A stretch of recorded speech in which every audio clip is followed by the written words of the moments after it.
함께 기도하겠습니다.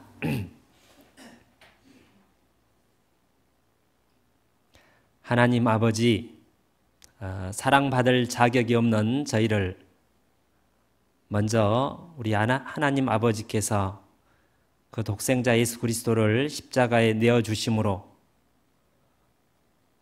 우리를 대신해서 모든 고통과 수치를 당하시고 우리 죄를 깨끗이 씻겨주시고 우리를 구원하시고 또 지금까지 저희 심령을 붙드시고 또 모든 사랑하는 성도와 함께 하나님의 자녀와 함께 주님을 섬기며 영광의 복음을 위해서 살게 해주심에 감사를 드립니다. 오늘 수요일 저녁 함께 주님의 말씀을 나누고자 합니다. 성령 하나님께서 친히 우리 가운데 역사하셔서 하나님의 귀한 뜻을 나타내 주시고 우리 마음판에 새겨주시고 그 말씀을 우리 삶 가운데 이룰 수 있도록 도와주시기를 바랍니다. 고마우신 구주 예수님 이름으로 기도 올립니다. 아멘.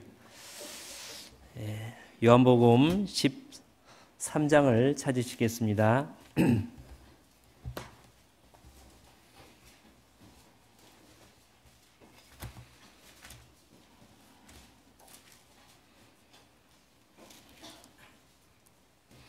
34절입니다.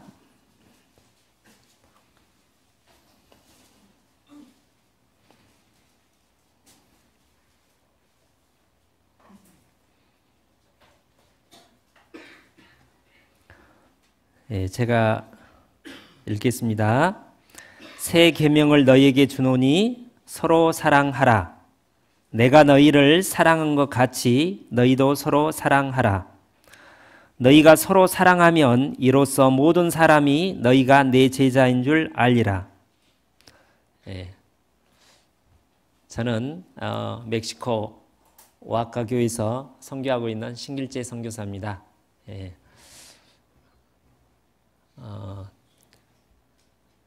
저희 교회는 여기 강서교회와 자매 결연이 아닌데 저희 어머니가 이곳에 이제 계셔서 이제 저희 어머니 계신 곳에 거처를 두었기 때문에 지난주 도착하자마자 제가 수요일 날 여기 이제 수요 말씀 참석하게 됐는데 담임 목사님 인사드리고 교제하는 가운데 이제 말씀을 부탁받았는데 언급결에 답변을 했는데 좀 나중에 곰곰이 생각해 보니까 좀 곤혹스러웠습니다. 이걸 어떻게 해야 할까. 그래서 방금 전에 봉사회장님께서는 살아있는 간증이라고 그랬는데 살아있는 간증은 아니고 최근에 제가 이제 우리가 시기 때마다 어떤 말씀에 하나님께 받은 교훈들이 그때그때 매일 받는 말씀 외에 1년에 한두 번씩 집중적으로 이렇게 받는 교훈들이 있죠. 제가 작년 멕시코에서는 매년 연말에 가족 수련회, 한인 가족 수련회를 합니다. 아마 해외 선교지에서 멕시코가 가장 선교사가 많으리라고 생각합니다. 31명이니까 가족까지 합치면 그 다음에 이제 거기서 함께 봉사하는 일반 형제 자매를 합치면 130명인가 이렇게 정확히 기억을 못하겠는데 꽤 많습니다. 아무튼 제가 이제 그때 봉사의 교제의 말씀을 맡았는데 그 봉사의 교제의 말씀을 맡았을 때 어떤 말씀으로 교제를 할까 하다가 동일한 주제 이 말씀을 찾게 됐습니다.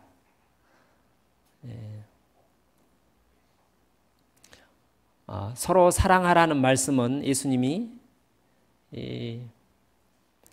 새 계명을 너희에게 주노니 서로 사랑하라. 예수님이 우리에게 주신 계명 중에 가장 중요한 계명 중에 하나일 거라고 생각을 합니다. 동일한 구원을 받은 형제 자매님이 안으로 서로 사랑하고 밖으로 그 사랑을 전하고, 그렇죠? 너무 잘 알고 있고 우리가 우리 교제 생활 가운데 실천하고 있다고 저도 이렇게 생각을 하는데, 작년 말에 이렇게 돌이켜 보니까 제가 참 실제로 사랑을 많이 못하고 있는데 하고 있다고 조금은 착각을 하고 있었다는 생각을 해봤습니다. 어떤 청년 한인 한국 청년 형제한테 교제하는 가운데 그 청년이 한국에 방문해서 어떤 책을 읽었는데 어쩌다 어른이 됐다 뭐 그런 책이랍니다. 그 책 내용을 이렇게 간단히 소개하는데 그 책 첫 부분에 이런 내용이 있다고 합니다. 메타인지라는, 저도 못 들어봤는데 이렇게 이제 찾아보니까 물어봤습니다. 그게 무슨 뜻이냐고. 많은 사람들이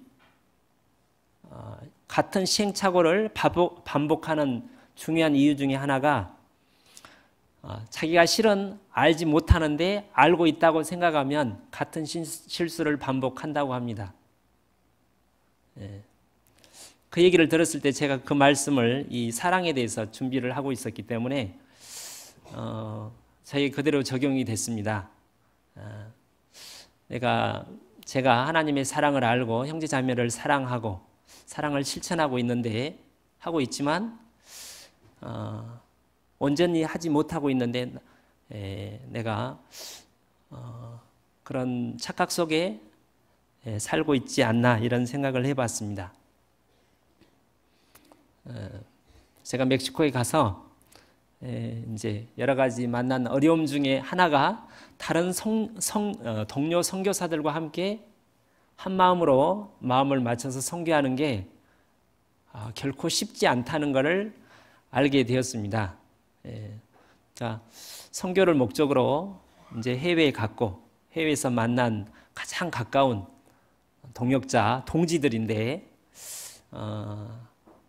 가끔씩 이제 자주 어떨 때는 자주 모든 선교사들이 그러지는 않고요. 몇몇 선교사님, 저도 처음에 갔을 때 좀 여러 가지 동료 선교사님들과 좀 몇 가지 문제로 갈등이 있었는데, 내적인 갈등이 있었는데 밖으로 표현을 잘 하지는 않습니다. 가끔씩 이렇게 이제 얼굴을 통해서 드러날 수는 있겠지만 크게 뭘 싸우고 그러지는 않는데 내적인 갈등이 이제 다른 선교사님들과 있었습니다. 그거를 이렇게 벗어나는데, 극복하는데 한 3년 정도의 시간이 흘렀던 것 같습니다. 그리고 이제 또 돌아보니까 그 이후에 오신 선교사님들도 저와 모든 분들이 그런 것 같지는 않고, 정확히는 제가 모르죠. 그런데 이제 대부분의 선교사님들이 그런 같은 동지의 입장에 있는 다른 선교사님들과 사랑하는데 어려움을 느낀다는 생각을 해봤습니다. 목사님들이 한국에서 이제 전도인들이 사랑을 배워왔고 또 사랑에 대해서 주일 말씀 또 각종 모임에서 이렇게 말씀을 전하는데 같은 선교사님들 만나면 사랑의 선수가 돼야 될 것 같는데 근데 그게 그렇게 쉽지만 않는다는 생각을 해봤습니다. 그리고 또 제가 이제 두 번째 선교지가 오하카인데 전에 있던 선교지보다 전도가 작년에 많이 돼가지고 계속 이렇게 전도할 사람이 생겨서 굉장히 전도하는데 이렇게 많이 시간을 많이 할애를 하고 새로운 형제 자매를 돌보는데 일부러 그런 건 아니고 시간을 많이 할애하지 못했습니다. 작년에. 그래서 어떤 자매님, 임원 자매님인데 제가 무슨 일로 찾아갔는데 거의 1년 만에 제가 찾아왔다고. 그래서 그렇게 오래됐냐고. 대부분이 이제 어떤 어려움에 처해 있는 좀 문제가 있는 분들을 신방하게 되고 그렇게 잘 하고 있는 분은 잘 안 찾아가게 되지 않습니까? 제가 이제 이렇게 어려움에 있는 분들을 계속해서 찾아가는 게 제가 하는 일인데 새로운 분들을 계속 전도하다 보니까 이미 구원받은 형제 자매님들을 제대로 챙기지 못하고 돌보지 못하는 것을 보고 시간을 할애하다 보니까 처음에는 좋게 말하면 효율적으로 시간을 할애하고 좋지 않게 말하면 굉장히 이제 사무적으로 형식적으로 몇 번 찾아가다가 두드려 보다가 그 마음이 굳어 있다 생각이 들면 이제 이렇게 버려두는 겁니다. 이제 잠시 놓는 거죠. 그래서 이제 다시 한두 달, 두세 달 뒤에 다시 찾아갑니다. 전에는 그러지 않았었거든요. 끝까지 이렇게 붙잡아 보려고 애를 썼는데 방금 말씀드린 것처럼 첫째는 새로운 전도 영혼이 너무 많이 생기니까 할애할 수밖에 없고, 두 번째는 효율성 면에서 쉽게 마음이 굳어져 있는 분을 다시 두드려서 신앙을 회복시키는 게 많은 시간이 영적 에너지가 많이 들지 않습니까? 그래서 그 일을 많이 해왔는데 그 부분이 이렇게 이제 세워지는 부분도 있지만 어떤 효과가 없는 경우도 있기 때문에 그것을 이제 조금씩 제 나름대로 경험에 따라서 몇 번 하다가 이분은 지금은 아닌 것 같다, 좀 두고 다른 분, 이렇게 그런 거를 작년에 이렇게 반복해서 하다 보니까 상당히 이렇게 이제 가장 중요한 게 사랑을 가지고 전도도 하고 형제 자매들을 신방을 하고 사랑과 눈물을 가지고 마음을 두드리고 대화를 해야 되는데 이렇게 사무적인 말씀 가지고 사랑이 없는, 눈물이 없이 이렇게 권면하고 말씀으로 교제하는 제 자신을 작년 말에 이렇게 돌아보게 되었습니다. 그래서 이 말씀을 묵상하게 됐습니다. 이 말씀을 다시 보시면 우리가 서로 사랑하죠. 예수님께서 너희가 새 계명을 너희에게 주더니 서로 사랑하라. 우리가 이미 사랑하고 있는데 제가 주목하게 된 게 그 뒤에 내가 너희를 사랑하는 것 같이라는 기준이었습니다. 잘 알고 있습니다. 우리가 주님이 우리를 어떻게 사랑했는지. 어떻게 사랑했습니까? 죽기까지, 십자가에 죽기까지. 아버지 하나님께서 가장 귀한 것을 완전히 십자가에서 내어주셨습니다. 그렇게 죽기까지. 그다음에 아무 조건 없이 먼저 완전히, 영원히, 완전하고 영원한 사랑이죠. 제가 이 말씀을 이렇게 보게 됐을 때 좀 전에 말씀드린 몇 가지 이유 때문에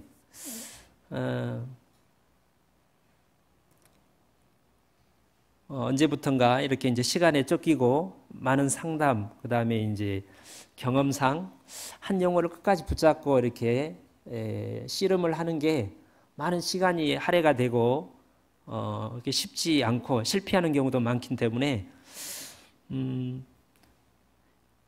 제 스스로 판단을 해서 요 정도까지 하고 그 이상은 어렵다. 스스로 기준을 언젠지는 모르겠습니다. 이렇게 세워놨다는 생각을 들었습니다. 제가 다른 선교사님들과의 관계에서도 가만히 돌이켜 보니까 주님이 나를 사랑한 것처럼 사랑하지 못하고 내가 정해놓은 기준, 이 정도까지는 내가 할 수 있고, 이 정도까지는 그건 너무 내 믿음의 분량에 못 미치는, 너무 지나치는, 거기까지 사랑하는 경우는 내가 너무 힘들 것 같고 이제 육신적으로 손해를 볼 것 같고, 그래서 기준을 세워놓고 있다는 것을 이렇게 돌아보게 되었습니다.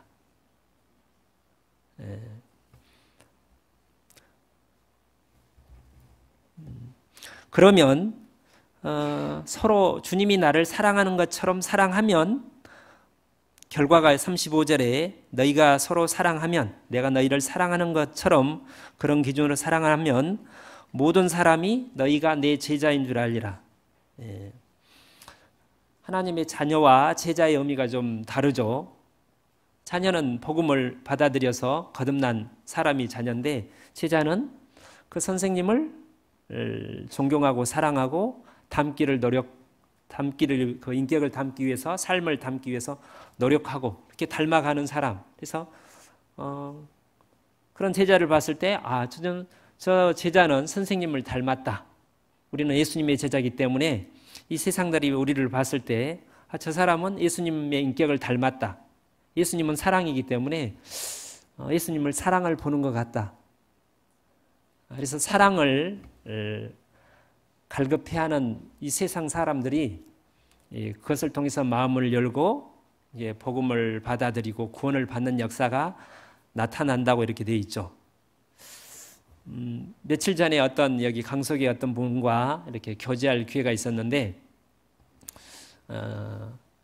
한국에서 이렇게 요즘 전도하는 게 그렇게 쉽지가 않죠. 항상 그렇지만 왜 그러냐면 외적으로 참 풍부한 곳에 살지만 세상이 너무 강박해지고 죄가 꽉 차고 이 돈에 대한 욕심으로 이 마음이 많이 둔해져 있기 때문에 갈수록 복음을 전하기가 한 영혼을 인도하는 게 참 힘들지 않습니까? 그래서 참 복음을 전하는 게 힘들다, 쉽지 않다. 그건 어쩔 수가 없는 것 같습니다. 그럼 우리가 할 수 있는 어떻게 하면 복음을 더 힘있게 전할 수 있을까? 본문에 따르면 우리가 더욱 더 사랑하면 예수님이 우리를 사랑하는 것 같이 사랑하는 모습을 이 세상 사람들이, 우리 주변 사람들이 두 눈으로 명확하게 볼 수 있다면 주님이 오실 때까지 더 힘있게 복음이 전해지리라고 생각합니다.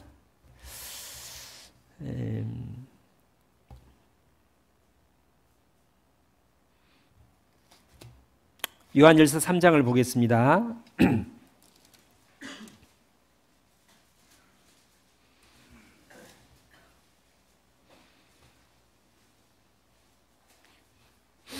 16절 그가 우리를 위하여 목숨을 버리셨으니 우리가 이로써 사랑을 알고 우리도 형제를 위하여 목숨을 버리는 것이 마땅하니라. 마땅하다고 되어 있죠. 너무 당연하다는 거죠. 왜냐하면 주님께 그런 사랑을 우리가 받았기 때문에. 제가 언제부터인지는 모르지만 목숨까지 주기는 쉽지 않다. 제 입장, 제 믿음의 분량에서 맞는 말이지만 이게 마땅하다고 되어 있는데 내 어떤 위치에서 내 신앙의 분량에서 내가 사랑하는데 목숨을 버리기까지 그렇게 사랑하는 것은 언제부턴가 나와 좀 이렇게 거리가 있는 말씀으로 생각을 하게 됐다는 것을 돌아보게 되었습니다. 그게 큰 재앙이라는 것을 또 알게 됐습니다.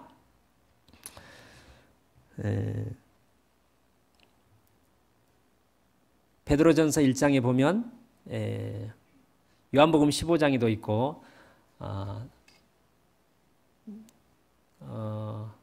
지금 말씀이 생각이 안 나는데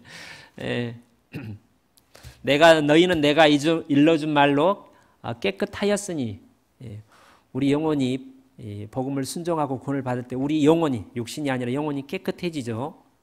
베드로전서 1장 몇 절에 저희가 진리를 순종함으로 영혼이 진리를 순종하러 깨끗하게 되어 영혼이 깨끗한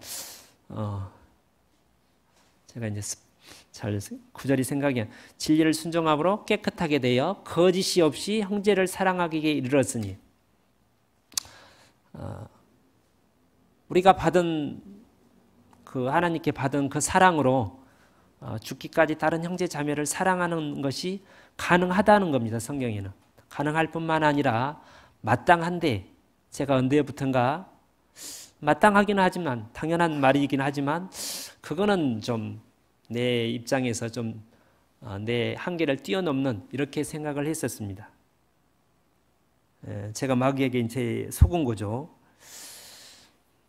17절에 누가 이 세상 재물을 가지고 형제의 궁핍함을 보고도 도와줄 마음을 막으면 하나님의 사랑이 어찌 그 속에 거할까 보냐. 자녀들아 우리가 말과 혀로만 사랑하지 말고 오직 행함과 진실함으로 하자. 이제 해외에 있는 형제 자매님들이 대부분 가난하죠. 그래서 경제적으로 도와줄 일이 참 많습니다. 처음에 제가 갔던 곳이 멕시코 시티였는데 많이 경제적으로 여러 번 많이 도와줬는데 결과가 좋은 경우가 별로 없었습니다. 좋은 경우도 한 조금은 있었는데 대부분은 열에 7, 8번은 7, 8번은 그렇게 결과가 나타나지도 않고 오히려 좋지 않는 경우를 많이 봐서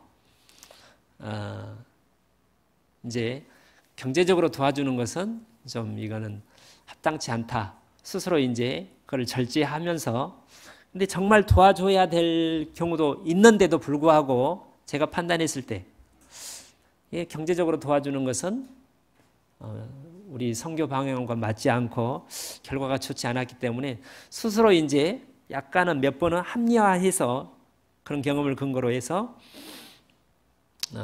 제가 실제로 성도들에게 말씀을 할 때 경제적인 부분으로 도와주라는 말을 스스로 피했다는 생각을 합니다. 두 번째 선교지에서는 한국에서는 이렇게 가난한 형제 자매님들이 우리 가운데 있죠. 어떤 사업이나 어떤 병이나 가정 어떤 어려운 일로 경제적으로 어려움에 처해 있는 형제 자매님들이 반드시 있죠. 성경에는 언제나 가난한 사람들이 있다고 됐고 빈부가 섞어서 산다고 돼 있죠. 지금은 내가 될 수도 있고 다음은 다른 형제 자매님 될 수 있고 하나님이 처음부터 이 세상을 만들 때 강한 육신적으로 강한 사람, 약한 사람을 만든 것처럼 여러 가지 외적 환경을 다르게 만든 것처럼 경제적인 부분에 있어도 그렇게 차이를 두셨죠. 그 이유가 왜 그렇죠? 성경에는 하나님이 약한 지체와 강한 지체를 우리 한 교회 가운데 이 세상에 두신 이유는 서로 열등감을 가지고 또 무시하고가 아니라 그것을 나누기 위해서 사랑을 나누기 위해서라고 되어 있는데 외국보다 여기 한국에서는 요즘에는 제가 봤을 때 한국 분들은 참 잘 삽니다. 그렇죠? 세계적으로 요즘 한국 정말 전에는 제가 두 번 여기 세 번째 방문하는데 첫 번째, 두 번째는 그런 생각을 못 했는데 이번에 왔을 때 유난히 너무 한국 사회가 풍요하다는 생각을 해봤습니다. 여러 가지 면에서 너무 많이 바뀌어 있고 그러더라도 분명히 우리 가운데 여러 가지 이유 때문에 경제적인 어려움에 처한 분들이 있을 거예요. 근데 제가 모르겠어요. 제가 옛날 일을 돌이켜보면 경제적으로 형제 자매님들이 한국에서 한국 교제 가운데 도와주는 경우는 드물다고 생각합니다. 제 신앙생활을 돌이켜보면 간혹 있는데 각자 자기 스스로 삶을 챙기는 겁니다. 손 벌리지 말고 손 벌리지 않는 게 마땅한데 도와줘야 할 때도 그건 자기가 자기 책임이지.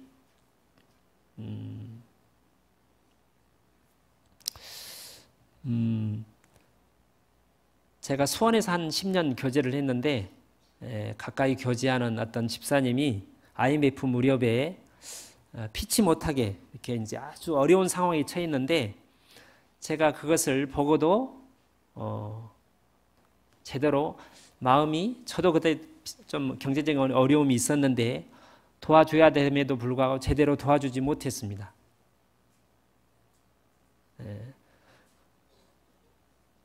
시간이 지난 뒤에 그분을 생각할 때마다 그때 내가 온전히 사랑하지 못했구나.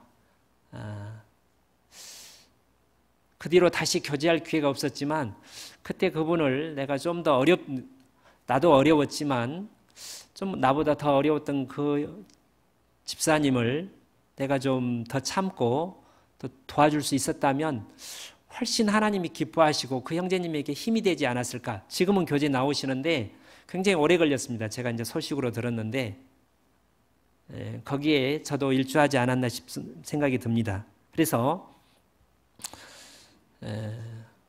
이 말과 혀로만 사랑하지 말고 우리가 말로는 사랑을 참 많이 하는 것 같습니다.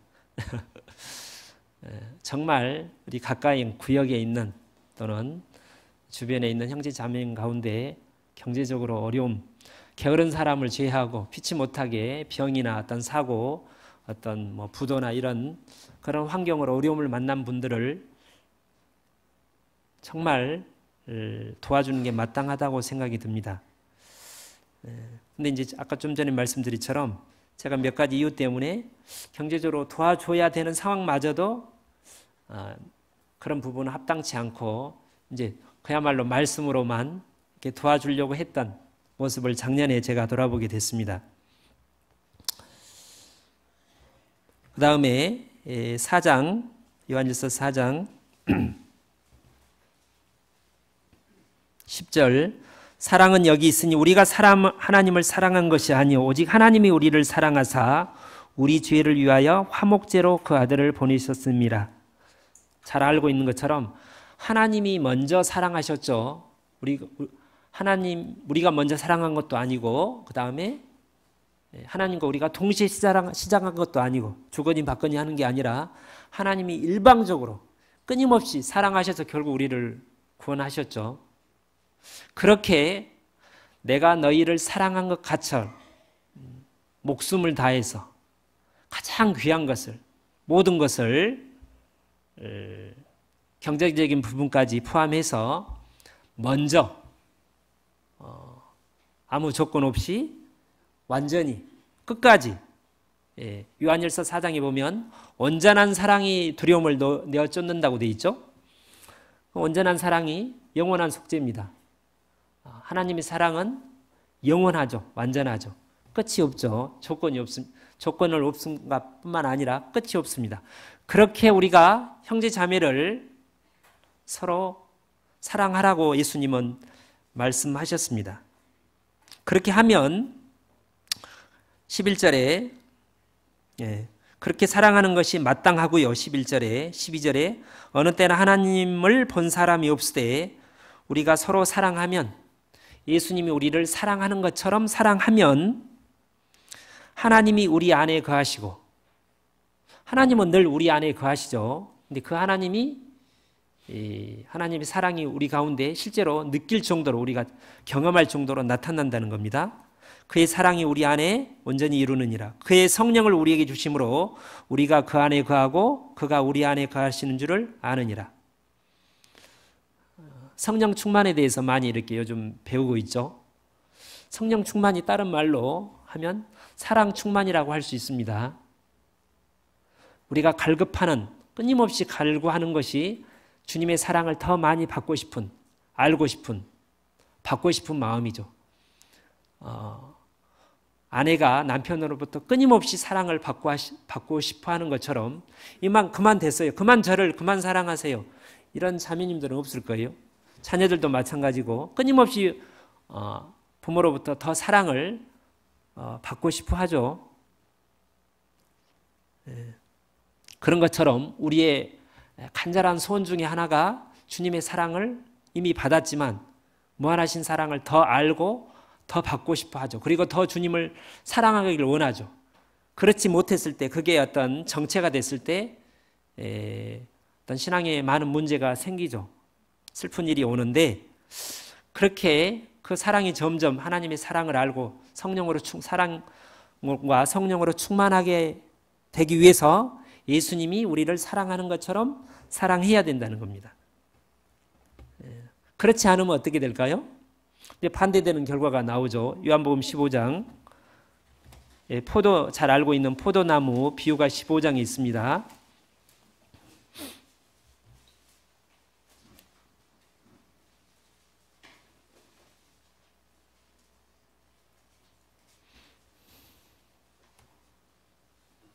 (5절에) 나는 포도나무여 너희는 가지니 저가 내 안에 내가 저 안에 있으면 이 사람은 과실을 많이 맺나니 나를 떠나서는 너희가 아무것도 할 수 없음이니라. (4절에) 내 안에 거하라.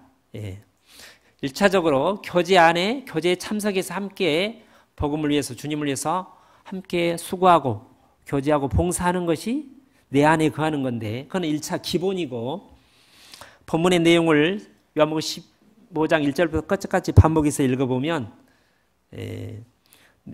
그것은 거기 기본에다가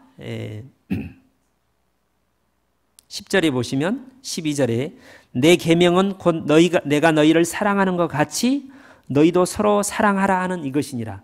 그래서 주님이 우리를 사랑하는 것처럼 우리가 서로 사랑하는 것이 주님 안에, 주님 사랑 안에 거한다는 거죠. 그렇게 되면 첫 번째 열매를, 성령의 열매를, 복음의 열매를 주님이 많이 맺히게 하겠다. 그렇지 않으면 열매가 없는 거죠. 두 번째로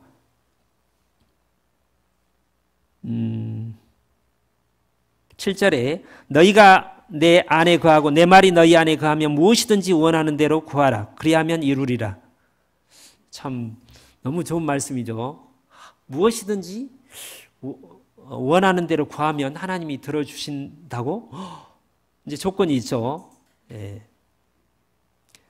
너희가 내 안에 거하고 우리가 교제 가운데 있으면서 주님이 우리에게 말씀하신 것처럼 주님이 나를 사랑하는 것처럼 그렇게 사랑하면 그게 조건입니다. 이 비슷한 말씀이 다른 두 군데도 있습니다. 마태복음에는 두세 사람이 합심해서 한 마음으로 기도하면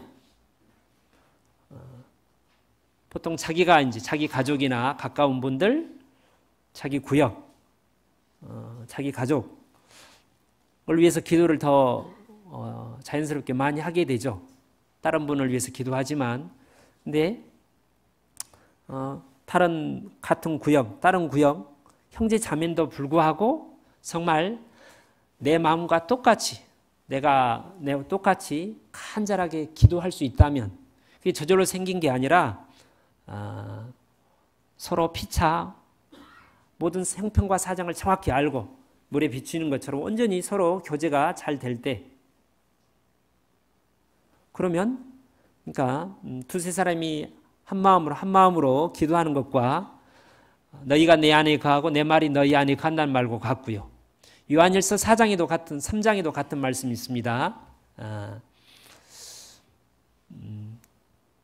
좀 전에 말과 혀로만 사랑하지 말고 행함과 진실함으로 하자. 그 밑에 말씀에 우리가 하나님 앞에 책망할 것이 없으면 마음에 담대함을 얻고 무엇이든지 구하는 바를 그에게 받나니 그 밑에 내가 너희를 사랑하는 것처럼 너희도 서로 사랑하면 같은 말씀이죠. 우리는 모두가 간절한 기도 소원이 있고 그 기도가 빨리 하나님께 응답되기를 원하죠. 그것을 원한다면 우리가 주님이 나를 사랑하는 것처럼 사랑하면 된다는 겁니다.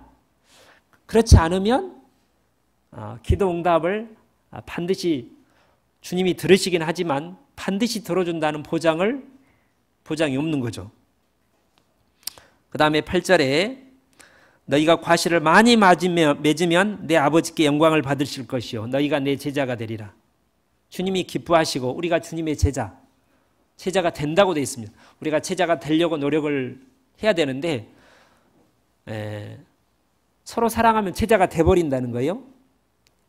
하나님의 영께서 우리 영과 함께 하셔서 예수님을 닮도록 예수님과 같은 삶을 살 수 있도록 저절로 우리가 주님이 나를 사랑하는 것처럼 사랑하면 그렇게 만드신다는 겁니다. 11절에도 내가 이것을 너희에게 이름은 내 기쁨이 너희 안에 있어 너희 기쁨을 충만하게 하려 함이니라. 성령의 주님의 그 충만한 기쁨이 우리 안에 넘칩니다.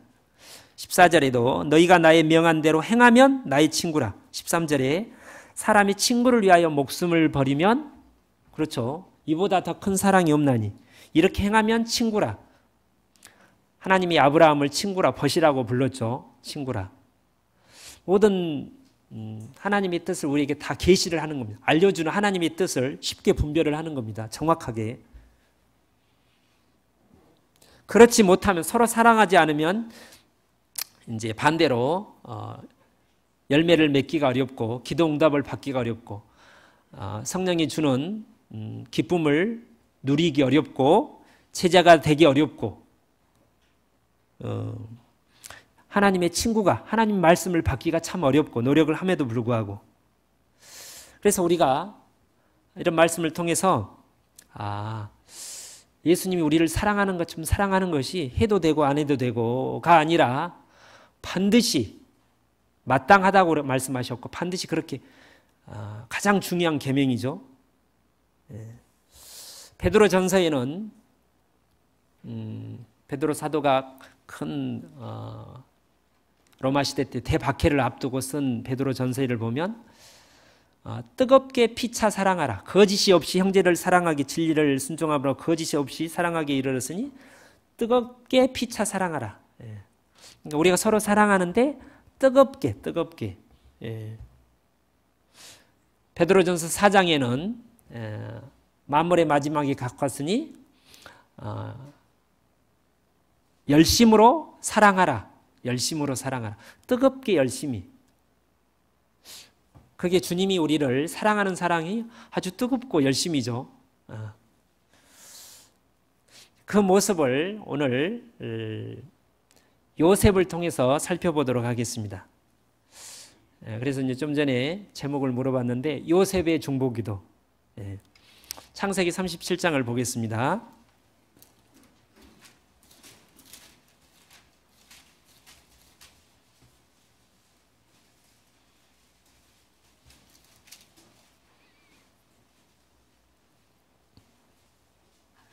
5절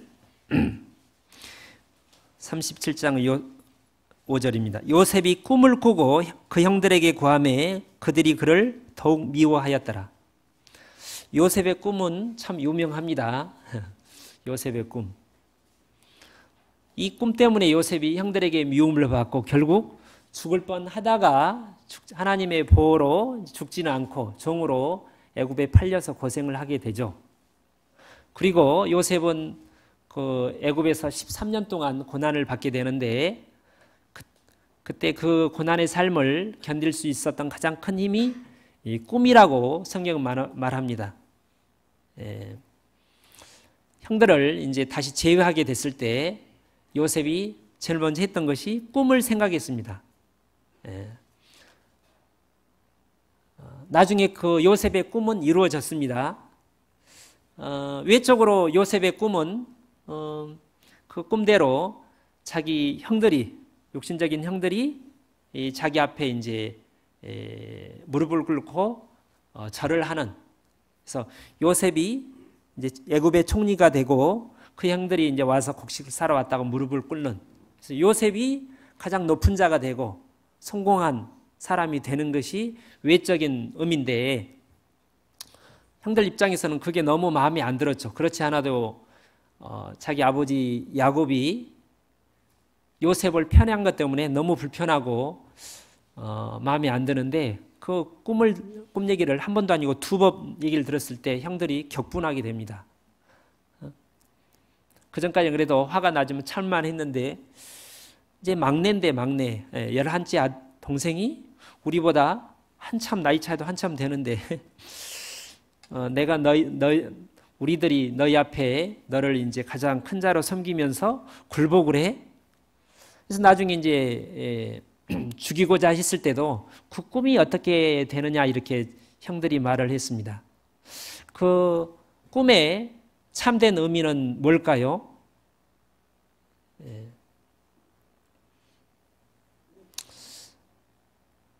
예수님의 제자들이 여러 차례 예수님이 죽기 직전까지도 누가 크냐 하는 문제로 싸웠죠.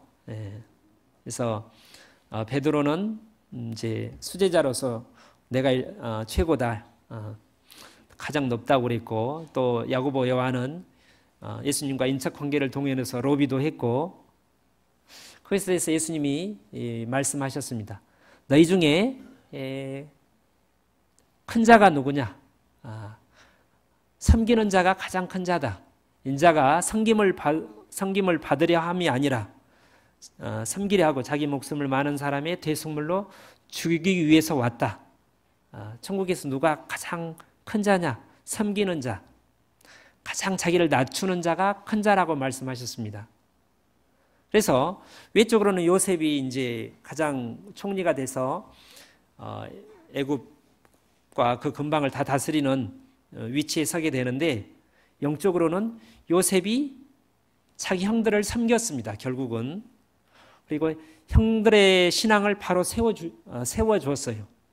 섬김을 통해서. 요셉의 형제들, 야곱의 가족은 이제 영적으로 보면 작은 하나님의 구약의 교회죠. 구약의 교회죠.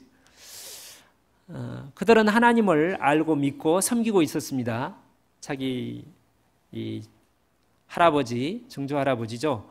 아브라함 때부터 시작해서 섬기고 있어서 그 주변 가난한 사람들에게 우리가 믿는 하나님 여호와가 진짜 하나님이고 우리는 그의 백성이다, 이렇게 자랑을 했을 텐데, 실은 외적으로는, 실제적으로는 가장 냄새가 나는, 아마 가난한 사람들도 흉볼 정도로 아주 그 콩가루 집안이었었죠. 야곱의 네 명의 아내가 있었는데 서로 이렇게 갈등이 많았죠. 서로 질투하고 미워하고. 그 네 명의 아내에게 태어난 자녀들도 그 어머니를 따라서 서로 갈등이 많이 있었을 겁니다. 야곱은 편애를 했고, 그런 모습을 우리 신약에서 보면 고린도 교회에 빗댈 수 있습니다. 고린도 교회는 하나님의 교회였음에도 불구하고 많은 문제가 있었죠. 심지어 이방인에게도 없는 그런 죄도 있었고, 서로 어떤 재판, 경제적인 문제로 세상 법정에 서는 문제도 있었고, 그래서 이제 고린도 사람들이, 고린도 성도들을 봤을 때 하나님의 어떤 사랑을 느낄 수 있었을까요? 그러지는 못했겠죠. 그때 하나님이 소원은 무엇이었을까요? 이 나를 믿는 이 하나님의 백성이, 하나님의 교회가, 구약의 하나님의 교회가 정말 서로 사랑하는, 사랑으로서 하나가 되는 모습을 보고 싶어 했을 겁니다. 그것이 예수님의 마지막 기도 제목이기도 합니다. 요한복음 17장 예수님이 죽기 직전 마지막 기도가 특별히 자기 제자들을 위한 간절한 기도가 요한복음 17장에 기록이 되어 있는데, 우리가 하나인 것처럼 저들도 하나가 되게 하여 주십시오. 그것을 위해서 내가 영광을 저에게 주었습니다. 예수님이 그들에게 준 영광은 십자가의 사랑입니다. 그것을 통해서 우리가 하나인 것처럼 하나가 되게 하여 주십시오. 그게 예수님의 마지막 기도였습니다. 그래서 예수님이, 하나님께서 창조에, 우리가 이제 성경 강론을 통해서 왜 하나님이 이 세상을 만드시고 구속의 역사를 하셨습니까? 가장 기본적으로는 우리를 구원하기 위해서, 개인적으로는. 그걸 좀 더 좀 높은 위치에서 보면 한 사람 한 사람을 구원해서 이제 교회를 만들기 위해서. 근데 평범한 교회가 아니라, 그냥 교회가 아니라 하나님은 사랑이기 때문에 삼위일체 하나님께서 서로 사랑하는 것 같은 그 사랑이 나타나는, 이루어지는 그런 온전한 흠없는 교회를 하나님은 만들기를 소원하시고 지금도 그거를 소원하고 계십니다. 그것이 하나님의 최종 목적입니다. 일단 결혼한 부부는 자녀를 갖고자 하고, 이제 요즘은 한두 명만 낳지만 많이 낳는 게 좋죠. 네? 적어도 3명은 필요할 것 같습니다. 최소. 제 생각에.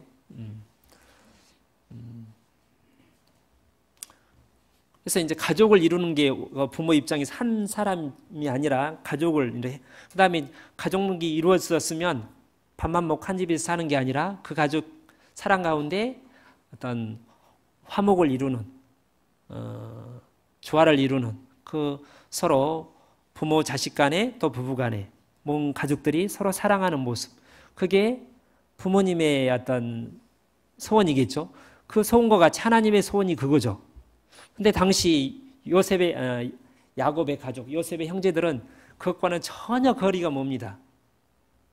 그래서 하나님이 요셉을 선택하시고 요셉에게 그 꿈을 하나님이 주셨는데, 그 꿈의 참된 의미는 하나님의 사랑으로 그 형제들이 이 사랑으로 하나가 되는 형제, 그것을 통해서 하나님께서 영광을 받으시고 그것을 이 세상에 알리고자 하는, 그것이 요셉에게 준 꿈이었습니다. 요셉이 처음에 그 꿈을 꿨을 때 그 의미를 몰랐음이 틀림이 없습니다. 요셉은 참 강직한, 형들이 과실을 저질렀을 때 아버지에게 그렇게 고했죠. 고했다고 성경은 되어 있는데 어떤 자세로 고했을까요?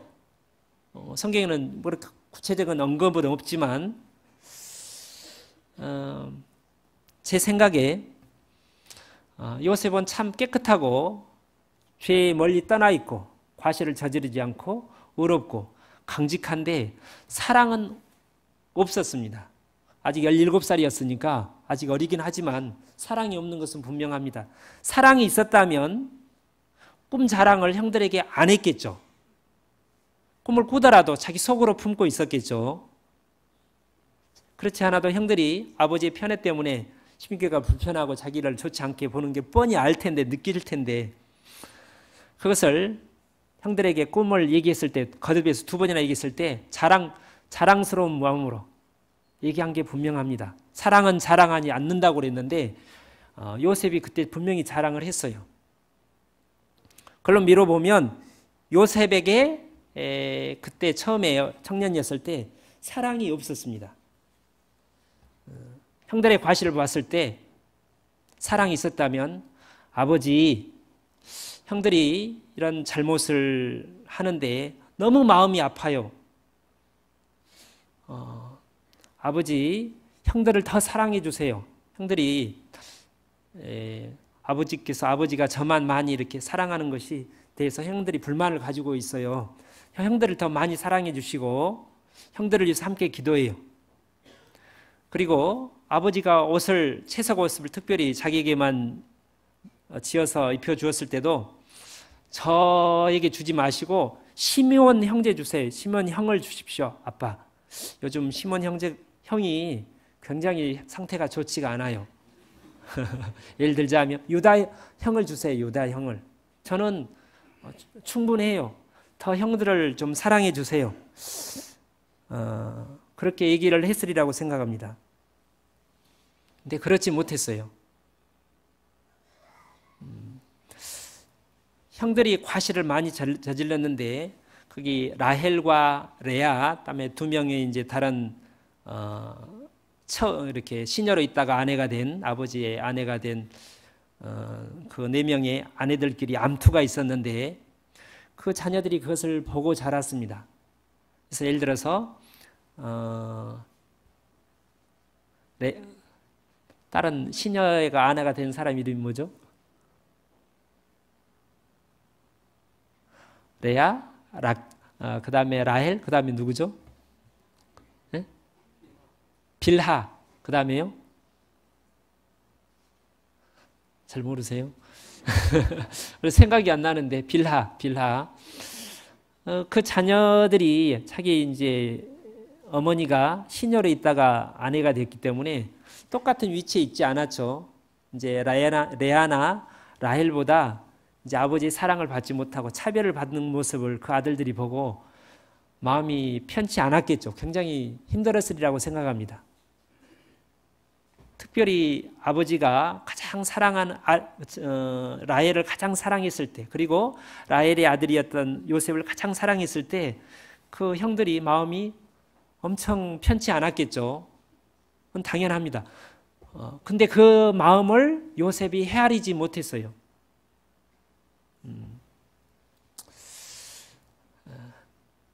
근데 나중에 요셉이 그 삶이 바뀝니다. 13년의 고난을 통해서 요셉이 사랑의 사람으로 바뀝니다. 몇 가지를 보면, 먼저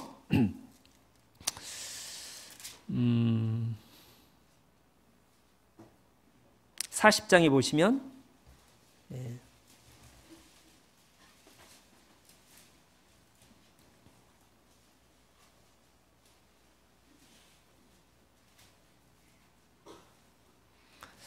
6절 아침에 요셉이 들어가 보니 그들에게 근심빚이 있는지라.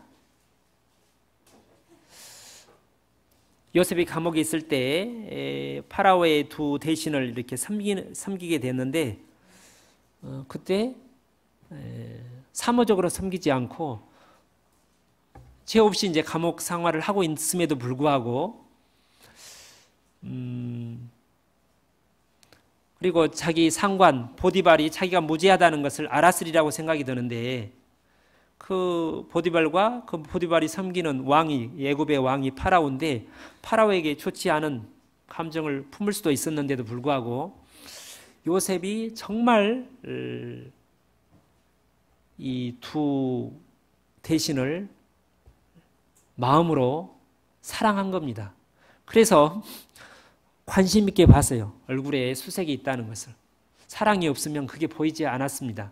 근데 그것을 봤어요. 그리고 정말 마음이 아파서 도와주고 싶어서 그 근심을 덜어주고 싶어서 어떤 일이 있습니까? 저에게 말씀해 주세요. 제가 도울 수 있으면 돕도록 하겠습니다. 하고 이렇게 말을 합니다. 요셉이 전에 없었던 모습이죠. 나중에 파라오가 이렇게 이제 꿈을 꾸고 그 꿈을 해석하게 될 때도 비슷한 말을 하게 되는데 41장에 보시면 16절 요셉이 바로에게 대답하여 가로되 이는 꿈을 해석하는 것이 내게 있는 것이 아니라 하나님이 바로에게 평안한 대답을 하시리이다. 아직 꿈 얘기를 듣기 전에 평안한 대답을 그 꿈이 있는 대로만 해석하면 뭐 문제가 없는데 그 꿈이 좋은 꿈이기를 바랍니다. 하나님이 파라오에게 좋은 꿈을 아직 듣기 전이죠. 꿈 내용을 주시기를 원합니다. 기대합니다. 사랑은 모든 것을 바라며라고 되어 있죠. 어떤 영적인 의미에서 파라오는 원수입니다. 원수. 자기 형들에게 팔리긴 했지만 자기가 힘든 애굽 생활을 했을 때 그 최정점에 있던 사람이 파라오인데 그 파라오에게 답을 할 때 정말 파라오를 그다음에 애굽 사람들을 사랑하는 마음으로 답변을 합니다. 한 번도 아니고 그다음에 32절에도 바로께서 꿈을 2번 겹쳐 꾸신 것은 하나님이 이 일을 정하셨습니다. 속히 행하시리니 마음이 다급해서 빨리 준비해야 됩니다. 정말 걱정하는 마음으로. 이방인을 그렇게 사랑한다면 이때 요셉은 자기 형들을 사랑했음에 틀림이 없습니다. 그리고 이제 나중에 이제 형들을 만날 때 요셉이 여러 번 울죠. 성경에 요셉만큼 많이 운 사람이 드물 것 같은데 이제 다윗이 있네요. 많이 울었던 사람 시편에 보면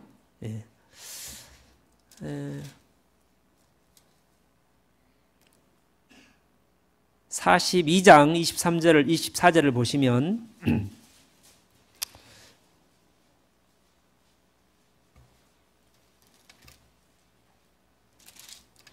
요셉이 그들을 떠나서 울고 다시 돌아와서 울고 나중에 동생 베냐민을 만날 때도 울고 나중에 자기 신분을 형들에게 밝힐 때 그때는 방성 큰 밖에 있는 애굽 파라오와 그 대신들이 들을 정도로 아주 크게 웁니다.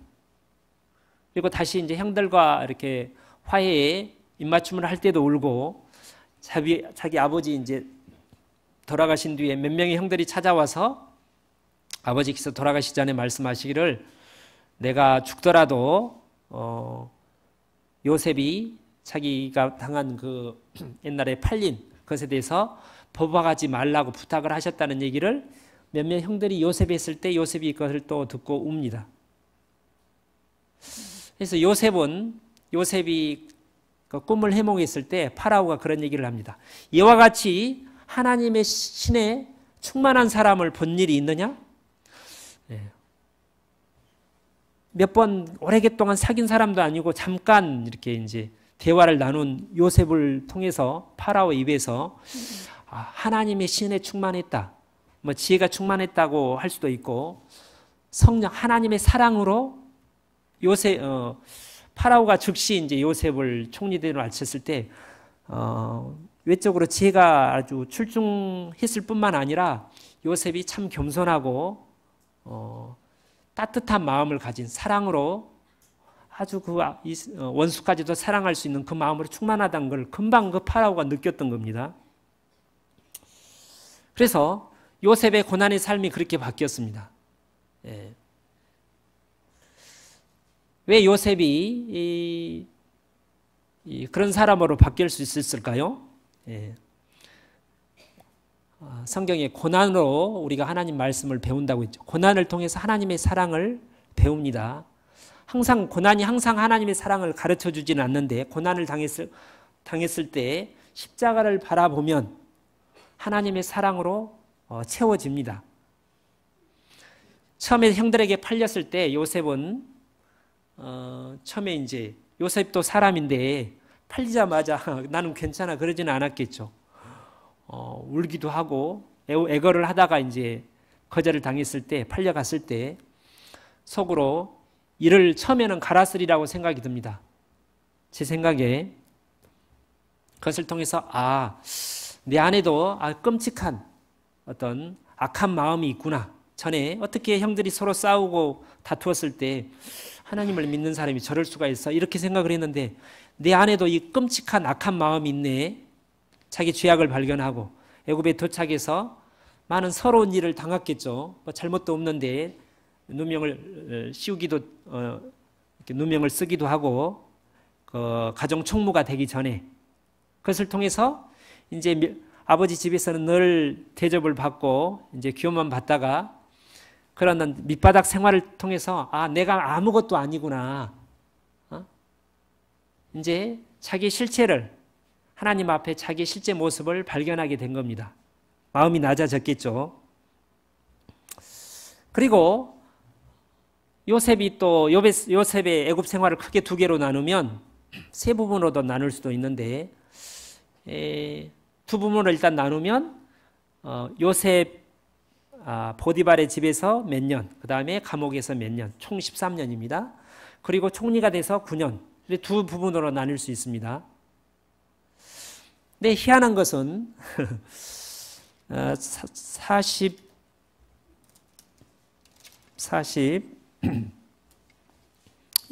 46절입니다.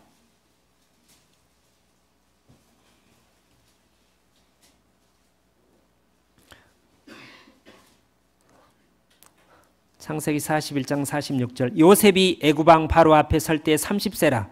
그가 바로 앞을 떠나 애굽 온 땅을 순찰하니 7해 풍년에 토지 소출이 심히 많은지라. 근데 이때 요셉이 자기 아버지를 찾아가지 않았어요. 그리고 이후로 9년을 기다렸습니다. 형들이 올 때까지. 왜 바로 아버지 야곱에게 달려가지 않았을까요? 정말 보고 싶었겠죠. 애굽의 보디발의 집에서 가정 총무로 있을 때도 그렇고 감옥에 있을 때도 꿈에도 아버지를 보고 싶어 했을 겁니다. 나중에 이제 형들을, 자기 신분을 밝히고 형들을 보냈을 때 아버지를 빨리 모셔오라고 그렇게 이제 부탁을 합니다. 근데 왜 요셉이 총리 대신이 되면 일단 급한 일을 마무리하고서도 파라오에게 이제 한 주만, 또 한 달만 좀 휴가를 얻을 수 있죠.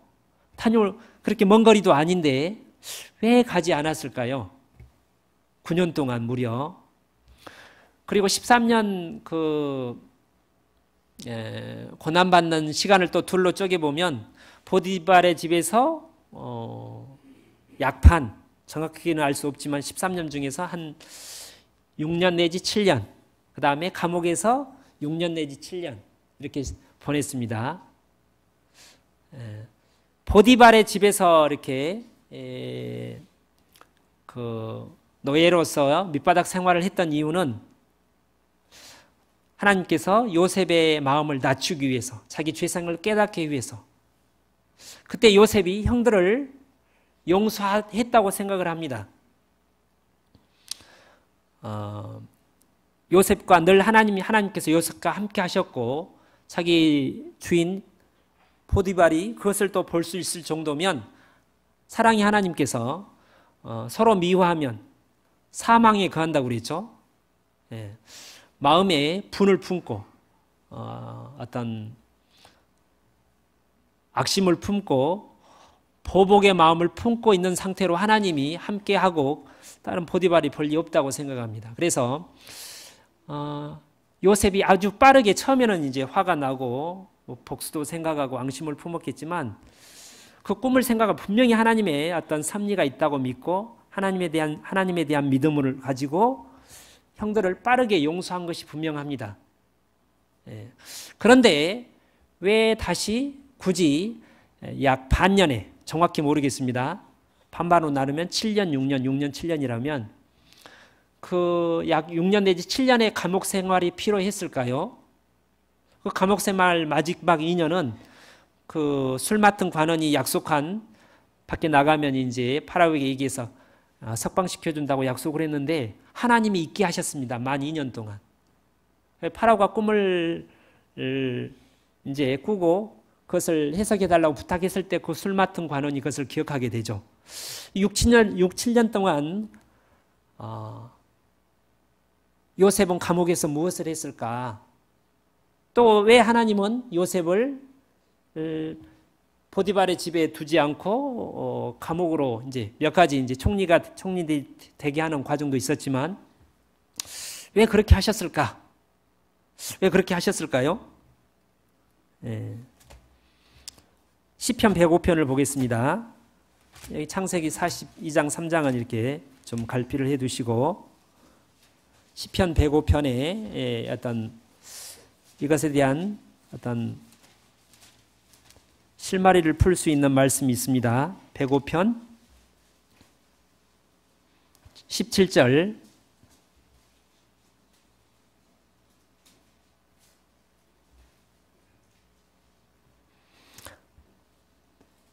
한 사람을 앞서 보내셨으며 요셉이 종으로 팔렸도다. 그 발이 착고에 상하며 그 몸이 쇠사슬에 매였으니. 처음 감옥 생활, 이제 감옥에서 이제 책임을 맡기 전까지 요셉이 얼마 동안 이제 쇠사슬에 손과 발이 묶여서 이제 감옥에 있었게 되는데, 19절 같이 읽어보겠습니다. 곧 여호와의 말씀이 응할 때까지라. 그 말씀이 저를 단련하였도다. 이 말씀이 뭘까? 이 말씀이 요셉에게 이루어졌을 때 하나님이 요셉을 감옥으로부터 석방시켰다는 겁니다. 그때 하나님께서 바로에게 꿈을, 그 7년 풍년과 7년 기근이라는 꿈을 파라오에게 주었습니다. 이 말씀이 응할 때까지, 말씀이 요셉을 통해서 성취될 때까지. 그러니까 요셉이 그 말씀을 하나님께서 요셉에게 주신 그 말씀을 성취하기 전에는 감옥에서 나올 수 없는 거죠. 하나님께서 그걸 허락하시지 않는 거죠. 그 말씀이 요셉을 통해서 이루어지자마자 하나님은 요셉을 감옥에서 이렇게 이제 석방을 시켰습니다. 그 말씀이 뭘까요? 분명히 성경을 통해서 보면 그것은 요셉이 꾸었던 꿈, 하나님이 약 13년 전에 요셉에게 주었던 꿈이 분명합니다. 그 꿈, 그 꿈이 뭐라고 그랬죠? 섬기는 자가 되는 겁니다. 누구를 섬깁니까? 자기 형들을 섬기는 겁니다. 요셉이 총리 대신이 됐을 때 이미 그 전에 몇 년 전에 요셉은 마음으로 형들을 용서했습니다. 그래서 이제 아버지 집으로 달려갑니다. 아버지, 저 죽지 않고 살았어요. 아버지가 너무 기뻐하겠죠? 형들은 놀라겠죠? 형들 걱정하지 마. 나 다 형들 용서했어. 걱정하지 말고. 그렇게 얘기를 할 텐데, 할 수도 있었는데 그렇게 하지 않았죠. 왜 그러지 않았을까요? 창세기 37장은 요셉이 이제 팔려서 종의 생활을 하는 모습이 나와 있는데, 창세기 38장을 보겠습니다. 창세기 38장. 요셉의 10명의 형들 중에서 38장은 넷째 형 유다의 자기 동생 요셉을 판 이후에 있었던 유다의 행적을 기록하고 있습니다. 유다가 아주 그 성격이 적극적인 것 같죠. 요셉을 죽이려고 하다가 팔아버린 일을 주도한 것이 유다가 분명해 보입니다. 자기 형제들과 함께. 그래서 20냥 받고 팔게 되잖아요. 유다가 자기 형을 먼저 이제 먼저 피 묻은 자기 그 동생의 옷을 짐승의 피가 묻은 옷을 아버지 야곱에게 이제 가져와서 아버지 이거 보세요. 이거 요셉 옷 같은데 맞지 않나요? 이거 어디서 주웠니? 쭉 이제 하면서 아버지 유다가 너무 슬퍼서 이제 내가 죽겠다 하면서 음부로 간다고 했을 때 유다가 이제 위로를 합니다. 위로를. 속으로 쾌재를 부르면서 아버지 어떻게 위로했는지 모르지만 이게 거짓이죠. 그리고 38장에 보면 유다가 그 위에 아버지와 형제들을 떠납니다. 왜 떠났을까요? 양심이 괴로우니까 아버지를 볼 낯이 없었겠죠. 그걸 교회 모형으로 보면 교제를 떠나 세상으로 간 겁니다. 그리고 가서 이방 여자와 취해서 이제 결혼을 하고 그 다음에 3명의 아들을 낳는데 첫째 아들이 죽죠. 징계로 죽는 모습이 성경에 처음 나옵니다. 하나님이 징계로 이 38장 이전에는 징계로 하나님이 죽이는 경우는 없었습니다. 하나님을 믿는 자녀 중에 그러니까 이 야곱의 집안은 영적으로 구원을 받은 하나님의 백성, 교회와 같은 모습이라면 하나님이 이제 큰아들을 죽이고 둘째 아들을 죽이죠. 그리고 세 번째로 이제 자기 며느리와 부지 중에 부끄러운 일을 행합니다. 그리고 나중에 이제 자기 과실을 모르고 자기 며느리가 임신했다는 소식을 들었을 때 이제 불에 태워서 죽이라고 말을 합니다. 그래서 이런 모습을 보면 하나님의 자녀인 유다가 아주 마음이 약한 것이 분명하게 너무 둔한 거죠.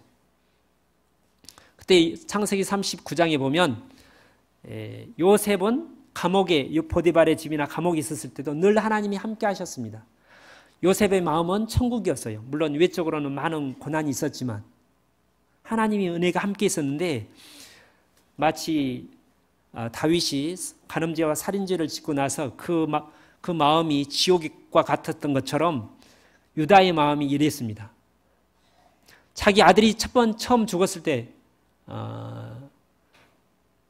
이게 징계도도 불구하고 그걸 전혀 눈치를 못 채요. 둘째 아들이 죽었을 때도 마찬가지고 자기 또 아내가 죽었죠 또. 그리고 이제 나중에 언제 조금 정신을 차리냐면 자기 아내와 부지 중에 부끄러운 죄를 지었을 때 그리고 자기 이제 며느리 다말이 그 약조물의 주인이 누구냐고 했을 때 그때 이제 유다가 처음으로 큰 충격을 받습니다. 네가 나보다 의롭다. 자, 하나님이 요셉만 사랑한 게 아니라 유다도 사랑하죠. 요셉만 아버지 야곱이 요셉을 특별히 사랑했습니다. 창세기 보면 37장에 보면 형제들보다 더 사랑했는데 유다는 아버지 야곱이 사랑하지 않았을까요? 유다도 하나님의 자녀입니다. 좀 약삭빠른 사람이긴 하지만 하나님의 자녀고 당시에 나이가 야곱이 상당히 신앙이 성숙한 단계에 있었기 때문에 유다가 완전치는 않았지만 유다가 아니라 야곱이 이 유다 외에 첫째 루벤과 시므온, 레위, 유다 그리고 모든 아들을 사랑했습니다. 나중에 이제 벤야민을 데려오라고 요셉이 이렇게 요구를 했을 때 아버지 야곱이 허락하지 않죠. 그때 내가 벤야민을 잃었고 시몬마저 잃었으니 내가 너무 괴로운데 내가 벤야민을 보낼 수 없다고 이렇게 말을 합니다. 그러니까 아버지 야곱이 요셉을 더 사랑한 거지 다른 아들을 사랑하지 않는 게 아닙니다. 당연하죠. 요셉이 예수님의 모형이라면 유다는 이제 영적인 면에서 하나님의 모형입니다. 하나님이 요셉만 사랑한 게 아니죠. 나머지 11 형제들을 하나님이 예수님 우리를 사랑하는 것처럼 사랑한 겁니다. 자기 아들 유다가 야곱이 봤을 때 자기 아들 유다가 세상으로 떠나서 이방 여자와 결혼해서 두 아들을 잃고 또 자기 아내를 잃고 또 부끄러운 일을 했을 때 그 소문이 났을 텐데 아버지 야곱의 마음이 편했겠습니까? 너무 아팠겠죠. 하나님 아버지의 마음은 더 아팠겠죠. 요셉이 이제 총리 대신이 돼서 아버지를 찾아 아버지 저 이제 그 꿈이 이루어졌어요. 저는 형들을 허물을 이미 용서했습니다. 걱정하지 마세요. 아버지가 기뻐하겠죠. 아버지 야곱이. 그때 아버지 야곱이 요셉으로 인해 기뻐하겠지만 나머지 유다를 포함한 나머지 11명의 자녀들은 아직 유다가 대표가 되는 거고 나머지 형제들은 아직도 죄 가운데 그 자기 동생 야곱이 아니라 요셉을 팔아먹은 그 어떤 죄책감을 마음에 숨기면서 어둠 가운데 미워하는 자는 사망 안에 거하느니라 요한일서 3장에 있는 것처럼 죄의 권세 아래서 그 영혼들이 신음하고 있는 겁니다. 죄를 지으면 죄의 사슬에 매이죠. 나비가 이제 거미줄에 걸리는 것처럼 죄를 지을 때마다 큰 죄를 지을 때 더 큰 거미줄에 걸리는 것처럼 죄의 줄에 걸려가지고 지금 사단에 끌려가지고 지금 이렇게 세상으로 가고 있는 중입니다. 사단의 조롱을 받으면서. 하나님, 요셉은 이제 그 꿈이 이루어졌어요. 외적으로. 아버지 마음이 안 편할 겁니다. 그래, 너는 이제 죽지 않고 살았고 이렇게 이제 훌륭한 사람이 되어서 돌아왔는데 니네 형제들 10명의 형들 그다음에 벤야민 나머지 형제들은 아직도 죄 가운데 있고 하나님을 말씀에 순종하지 않고 있고 서로 사랑하지 않고 있고 아직도 그들은 서로 이렇게 사랑하지 못하고 서로 질투하고 미워하고 갈등하고 다투면서 13년 동안 살아왔을 겁니다. 그때 하나님의 소원은 야곱이 바라는 소원은 무엇일까요?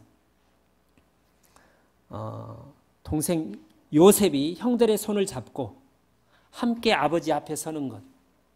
그것이 하나님께서 야곱 가족에게 요셉의 형제들에게 바라는 것이라고 생각합니다. 에베소서 2장을 보겠습니다.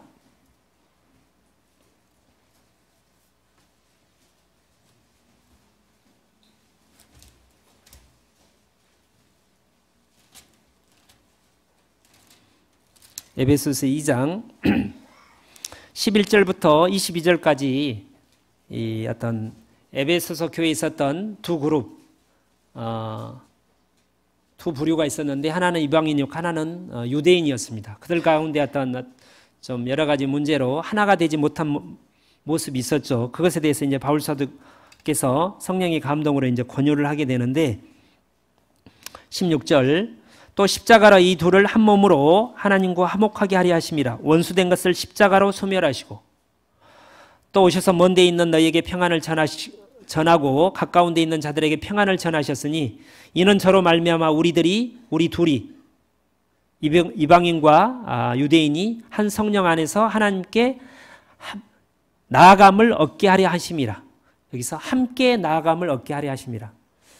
이방인과 유대인은 이 세상에서 많은 어떤 부족들, 나라, 민족들이 있는데 가장 대표적인 서로 어떤 외적인 의미에서 원수지간입니다.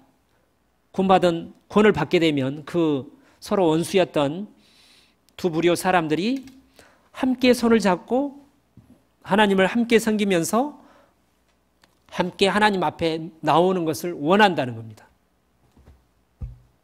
근데 요셉은 그런 준비가 되어 있지만 자기 형들은 그런 준비가 전혀 되어 있지 않는 겁니다. 요셉이 감옥에서 무엇을 했을까요? 감옥에서. 제 생각에 요셉은 감옥에서 포디발의 집에 있었을 때는 형들을 용서했고, 근데 기도를 하지 못했습니다.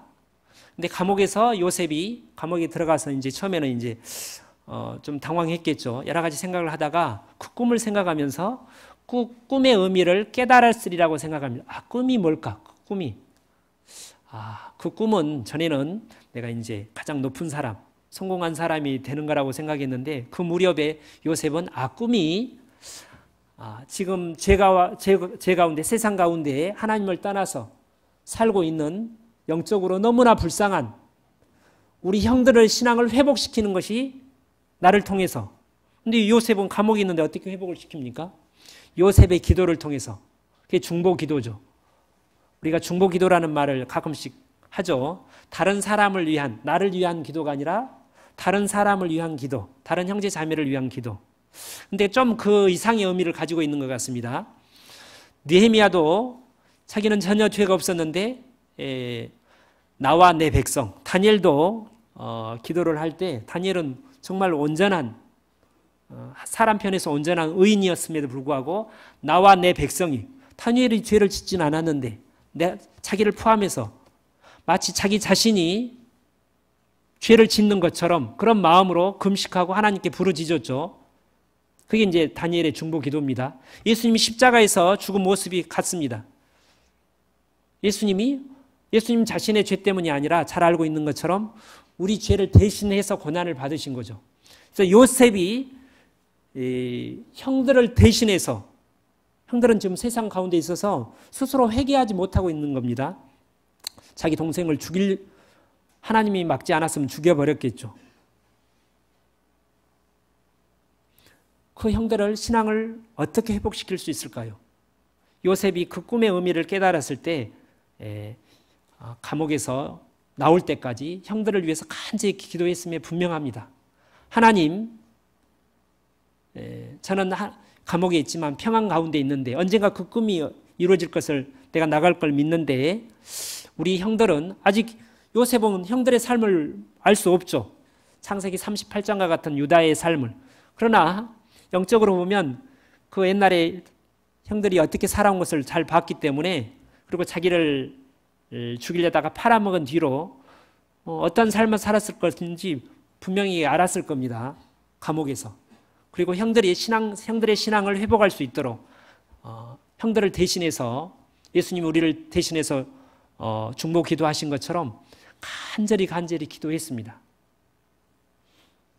그 중보 기도가 이루어질 때, 그 중보 기도를 시작하고 하나님께서 기도를 들었을 때 하나님이 요셉을 감옥에서 나오게 했다고 생각을 합니다.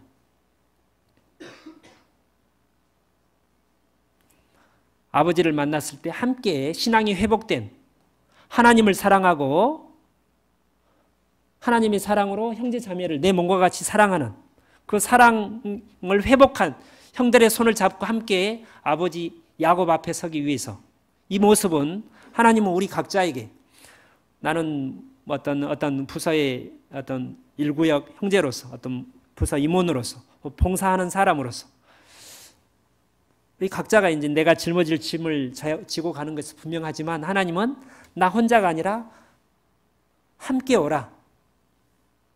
이제 어머니 생신 때 자녀들이 왔는데 잘 사는 자녀, 못 사는, 좀 어렵게 좀 문제가 많은 자녀. 근데 5 자녀 중에 첫째, 둘째, 셋째, 두세 명의 자녀는 도착했습니다. 근데 1명 자녀, 2명 자녀가 어떤 문제로 참석을 못해서요. 아버지 마음이 어머니 마음이 편치 않겠죠. 아이 저희가 왔으면 됐지. 예? 아버지 뭘 그러세요. 그러면 아버지가 뭐라고 그러겠어요? 그 한 명, 그 때문에 우시겠죠. 그 아버지의 마음은 그 자기 자녀들이 밖에 있는 세상에 있는 죄악 가운데 있는 그 한 명의 자녀를 끌고 데리고 세워서 함께 하나님 자기 아버지 앞에서 함께 서서 손잡고 이렇게 함께 교제하기를 원할 겁니다. 요셉이 그 꿈의 의미를 알고 그렇게 감옥에서 기도한 것이 분명합니다. 그래서 요셉이 어떻게 했냐면 42장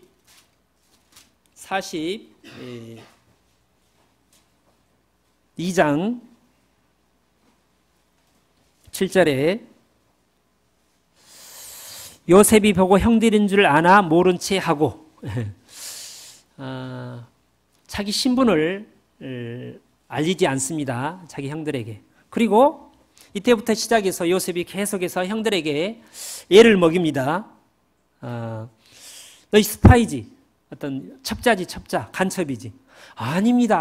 우리는 곡식사로 한 아버지 아들로서 우리는 12형제가 있었는데 한 아들은 잊어버렸고 우리는 한 아버지의 형제들입니다.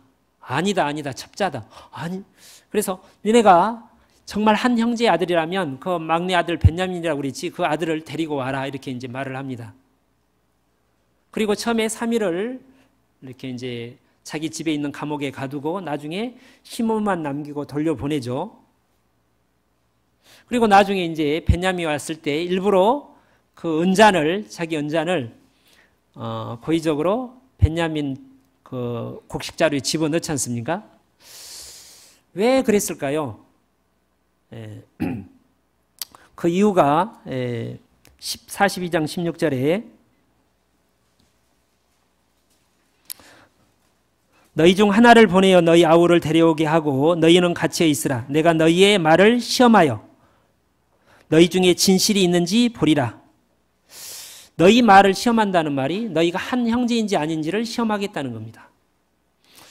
성경에 한 지체가 고난을 받으면 모든 지체가 함께 고난을 받고 한 지체가 영광을 받으면 모든 지체도 한 영광을 받는 받나니 고린도전서 12장에 그게 한 몸이라는 증거죠.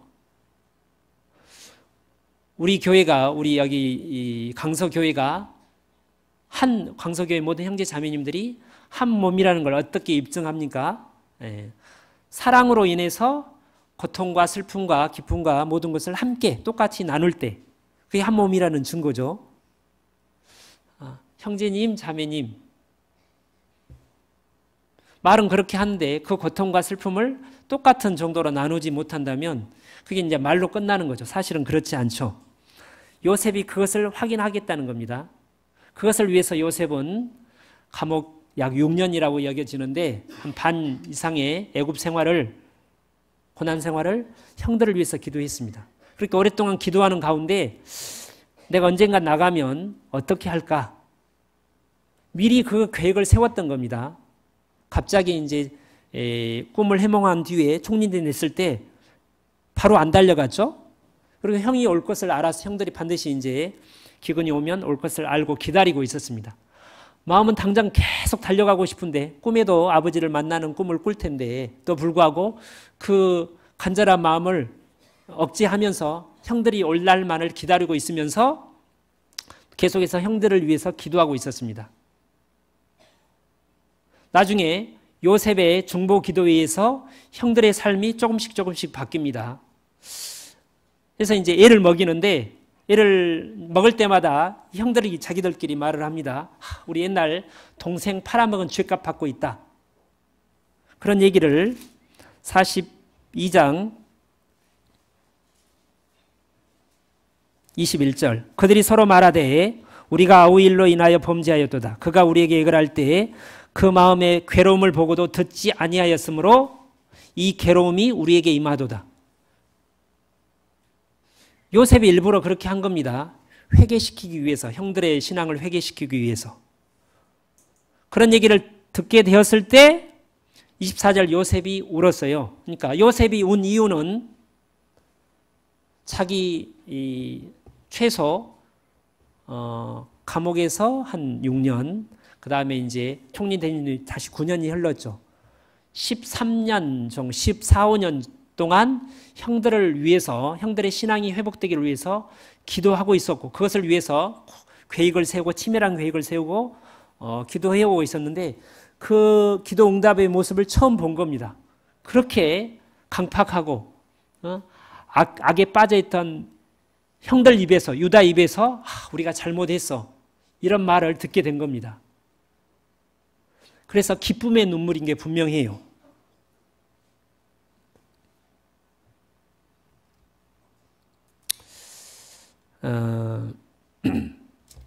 그리고 43장입니다. 43장.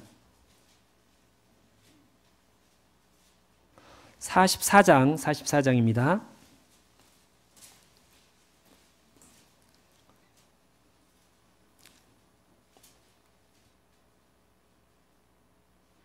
10절.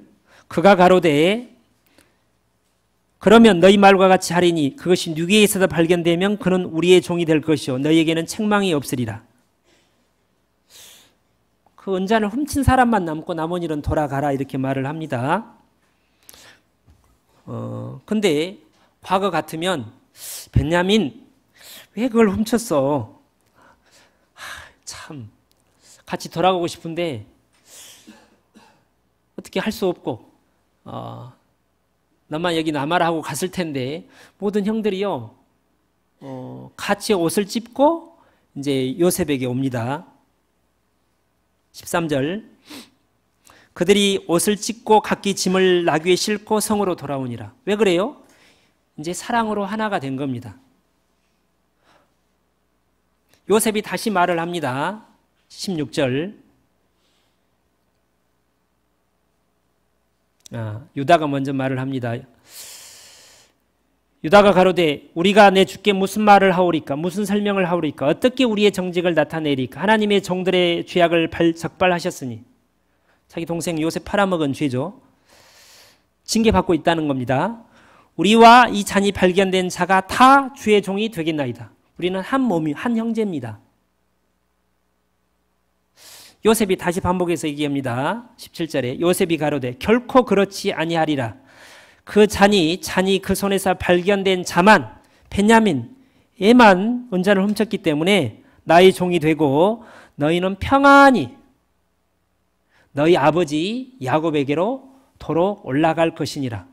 이성적으로 보면 이게 맞죠? 합리적이죠? 요셉이 형들이 정말 서로 한 아버지의 밑에서 태어난 형제로서 서로 사랑하는지 그렇지 않은지를 확인하고자 하는 거예요. 서로 사랑으로 하나가 되어 있지 않으면, 그렇죠, 벤야민이 훔쳤으니까 벤야민 남고 우리 돌아가겠습니다, 평안히. 근데 이 안에 이제 뼈가 있는데 평안히 이제 걸 수가 있을까요? 사랑하지 않는다면 평안히 돌아갈 수 있었겠죠. 사랑한다면 평안히 돌아갈 수가 없는 거예요. 아버지에게 도착했는데 야곱이, 벤야민은 당장 물어보고, 벤야민 얘가 그 어떤 총리 대신 은잔을 훔쳐서 데려오려고 했는데 그 총리 대신이 그 은잔을 훔친 벤야민만 남기라고 해서 어쩔 수 없이, 다 죽을 수도 없지 않습니까? 아버지 살 사람은 살아야죠 하고 하면서 그래? 아버지가 그럴까요? 전에 요셉을 잃을 때도 죽는다고 그랬죠. 정말 죽을 거예요, 아마 이렇게 벤야민마저 잃으면. 그래서 그때 이제 유다가 계속해서 반복해서 얘기를 합니다. 20절에 우리가 주께 구하되 우리에게 아비가 있으니 노인이요 또 그 노년에 얻은 아들 소년이 있으니 그 형은 죽고 그 어미에 끼친 것은 그뿐이므로 아비가 그를 사랑하나이다. 우리 아버지 야곱이 벤야민을 사랑합니다. 여기에는 질투가 없어요. 시기가 없어요. 정말 아버지가 벤야민을 사랑하는 것을 기쁘게 받아들이는 거예요. 10명의 형제들이 있는데 아버지가 특별히 막내, 막둥이를 엄청 사랑하죠. 그러면 큰형이 그걸 질투를 합니까? 이제 바로 위에 있는, 철없는 바로 위에 형은 질투할 줄 모르지만 큰형은 같이 귀화하잖아요. 막내. 이때 유다가 22년 전에 이 유다는 아버지를 거짓으로 위로하며 속으로 웃었던 그 유다가 지금 말을 하고 있는 거예요. 유다가 베냐민을 사랑한다는 말은 지금 유다는 아버지 야곱을 사랑한 겁니다. 하나님을 사랑한 거예요. 하나님을 사랑하지 않으면 그렇게 할 수가 없어요. 22절에 우리가 내 주께 말씀하시기를 그 아이는 아비가 떠나지 못할지니 떠나면 아비가 죽겠나이다.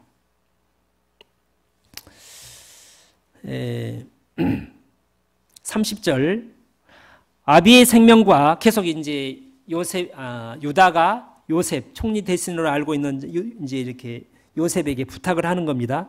아비의 생명과 아이의 생명이 서로 결탁되었거늘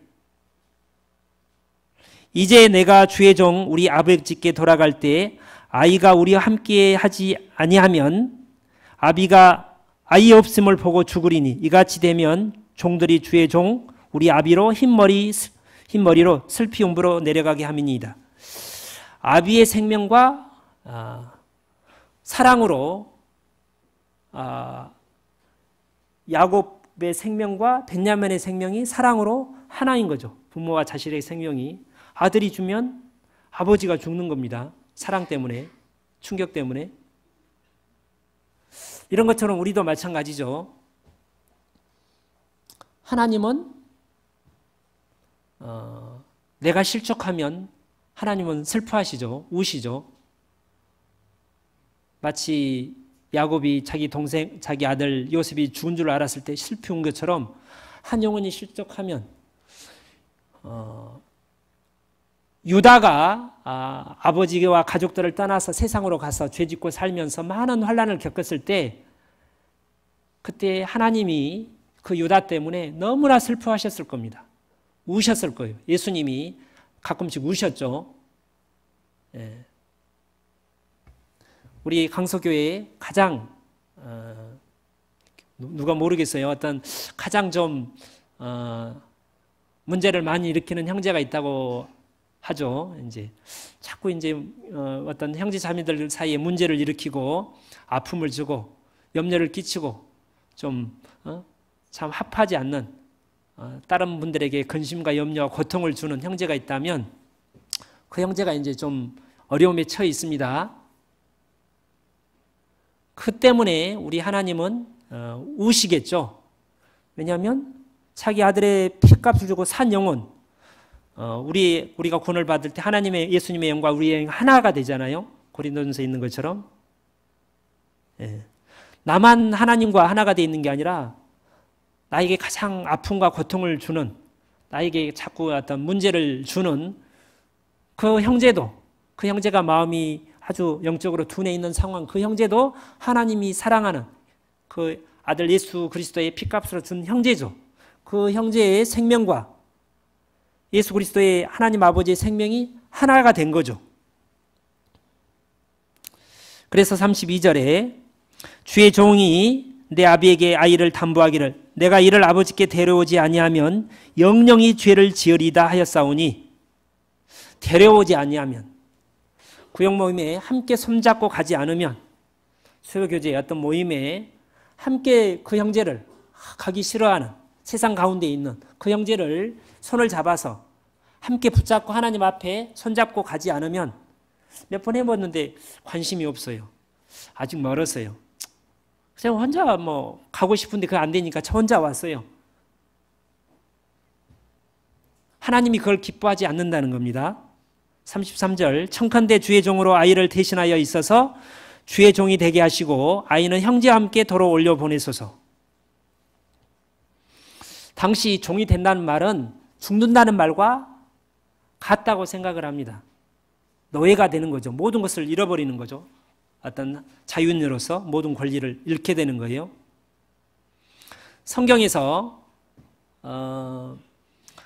최초로 하나님 사랑 때문에 자기의 생명을 하나님께 드렸던 사람이 아브라함입니다. 자기 아들 이삭의 생명을 하나님께 하나님을 경외함과 사랑함으로 드렸죠. 물론 하나님께서 마지막 순간에 막으셨지만 자기 생명보다 더 귀한 아들의 생명을 사랑 때문에 드렸어요. 그 최초의 사랑이 창세기 22장에 나와 있는데 이거는 하나님과의 직접적인 사랑입니다. 수직적인 사랑인데 외적으로 수평적으로 자기 형제를 구원받은 형제를 위해서 대신 죽겠다고 실제 마음으로 이제 유다는 죽기로 결심을 한 겁니다. 그 사랑은 유다가 처음이에요.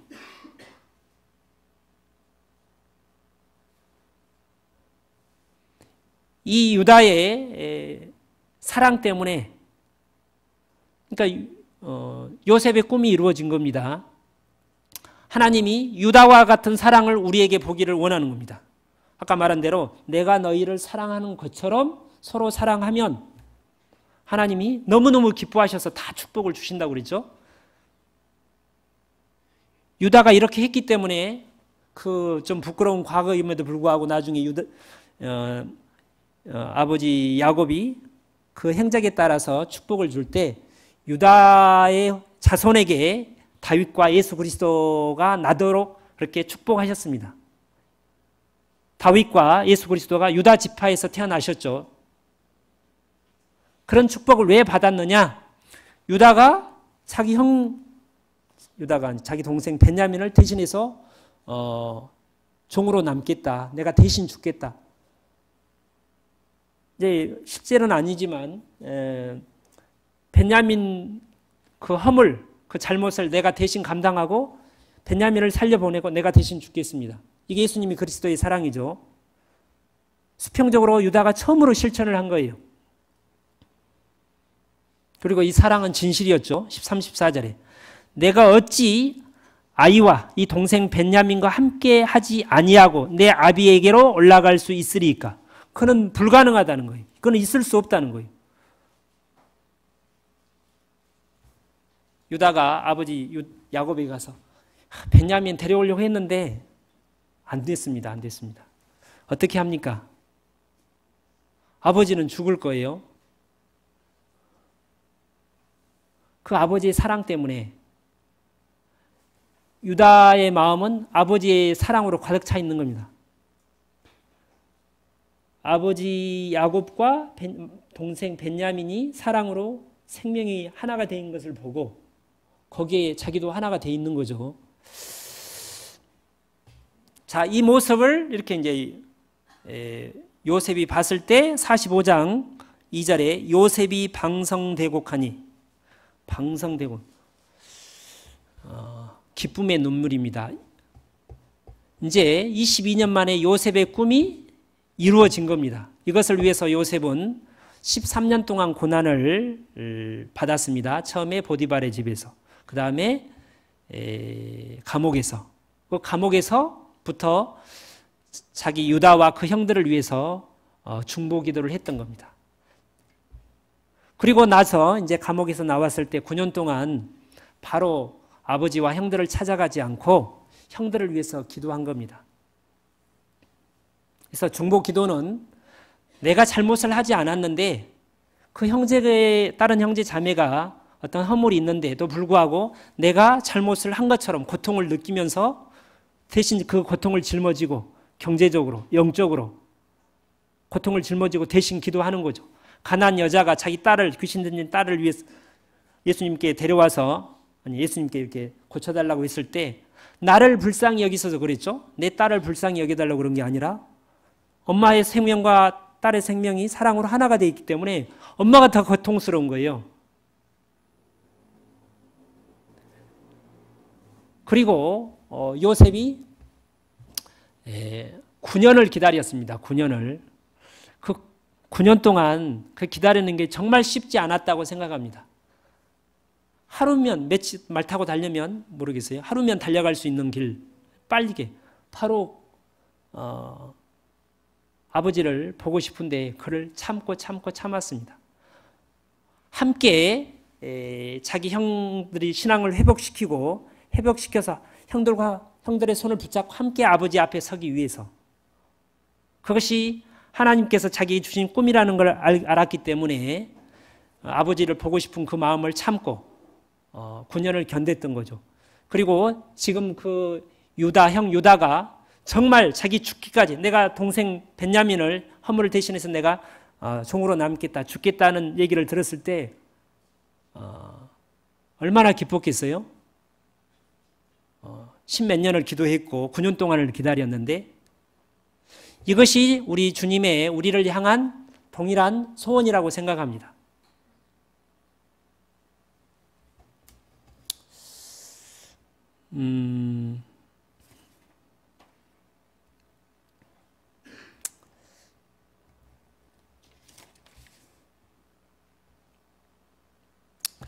베드로전서 3장입니다. 베드로전서 3장.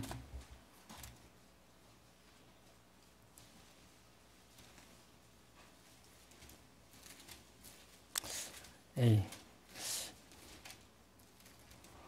3장 8절. 마지막으로 말하노니 너희가 다 마음을 같이하여 체휼하며 형제를 사랑하며 불쌍히 여기며 겸손하며 악을 악으로 욕을 욕으로 갚지 말고 도리어 복을 빌라. 이를 위하여 너희가 부르심을 입었으니 이는 복을 유업으로 받게 하려 하심이라. 이 말씀은 베드로 사도가 시편 34편 다윗의 기도를 인용하는 말씀입니다. 다윗이 10년 이상 죄 없이 자기 사울에게 핍박을 받고 고난을 받았을 때 처음에는 좀 불평도 하고 원망도 하고 분을 냈다가 나중에 이제 다윗이 회개를 합니다. 그리고 사울을 위해서 기도하기 시작합니다. 그리고 2번 죽을 기회가 있었을 때 살려주죠. 천배는 옷자락을 잘랐는데 그것만으로도 마음의 가책을 받았고 2번째는 이렇게 살려주죠. 그리고 나중에 사울이 죽었을 때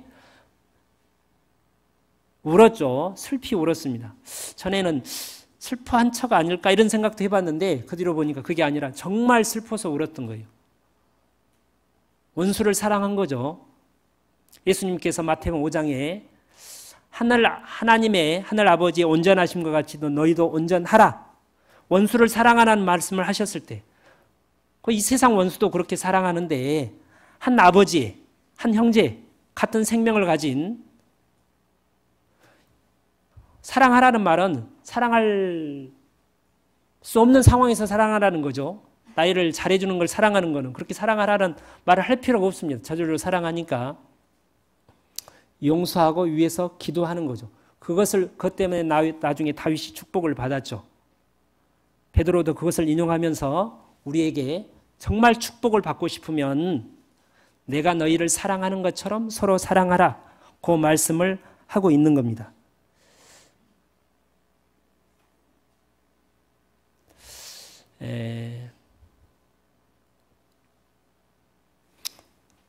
마지막으로 이제 담임 목사님 이정국 목사님께서 저희가 한 일주일 전인가 뵀을 때 강서교회 형제자매님들이 성교회에 무관심하다고 말씀하셨어요. 그래서 처음에 그게 무슨 말이지 했는데 나중에 이제 제가 여쭤봤습니다. 전혀 무관심하다는 말은 아니고 담임 목사님의 기준이 상당히 높은 것 같아요. 해외에 관심이 있는데 더 관심을 가졌으면 이렇게 생각하시는 것 같다는 생각, 이렇게 말씀을 제가 다른 번호로 들었습니다. 제가 있는 오아카 교회는 3년 반 전에 시작했는데 지금 한 7, 80명이 교제하고 있습니다. 한 일부를 제외하고 5명, 10명을 제외하고 대부분 1, 2년 구원받은 지 1년이 됐어요. 그리고 당연히 대부분이 약하죠. 그래서 돌봐줄 사람이 너무 많아요. 제가 한국에 이렇게 있었을 때 한 100명이 있으면 7, 80명은 실은 큰 문제 없이 교제 가운데 이렇게 실은 잘 돌보지 않더라도 가는데 새로 구원받은 몇 명 형제 자매들 또 이제 신앙적인 문제가 있어서 어려움에 있는 한 1, 20% 뭐 이렇게 좀 특별히 돌봐야 할 부분이 있다면 제가 있는 교회로 치면 거의 대부분이 돌보지 않으면 계속 문제가 생기는 그럴 수밖에 없죠. 다 영적으로 갓난이니까. 개인적으로도 그렇고 교회적으로도 약하죠. 모든 면에서. 우리가 이제 주님 안에서 근데 이제 제가 이제 한국에 오보니까 좀 전에 말씀드린 너무 풍요해요. 경제적으로도 풍요하고 이제 우리 아들이 이제 아시죠? 저기 멕시코 있다고 왔는데 처음에 너무 좋대요. 여기가 너무 풍성하대요. 교제가 말씀이. 그래서 가기 싫다고 그렇게 말을 한 적이 있었는데 맞다고 생각합니다. 교제를 잘 몰라요. 정말 이제 조금씩 알아가는데 너무나 이렇게 이제 그 오하카 교회가 이 한국 한 지역에 가까운 이 광석의 옆에 있다고 이렇게 예를 들어서 말씀 이렇게 한다면 굉장히 연약한 교회잖아요. 대부분. 그러면 어떻게 하겠어요? 그 오하카 형제 자매님, 교회 형제 자매님들이 한 구역이 강석의 한 구역이라고 한번 가정을 한다면 대부분 이제 나이가 한 20년, 30년 된 이제 구원받은 지 연수로 신앙의 연수로 보면 근데 거기는 이제 대부분 깐난이잖아요. 그럼 당연히 한 가장 약한 형제 자매님들이 모여 있는 그 구역을 다른 모든 구역 형제 자매님들이 관심을 갖는 건 당연하겠죠. 그리고 위에서 기도해주고 도와주고 격려하고 그래야 되는 게 당연하다는 생각이 안 드십니까? 그렇죠? 그 구역은 그 구역이고 우리 구역은 우리 구역이지. 그럴 수 없죠. 만약에 그렇게 생각한다면, 그렇게 생각하거나 그렇게 행한다면 하나님이 진노하시리라고 생각합니다.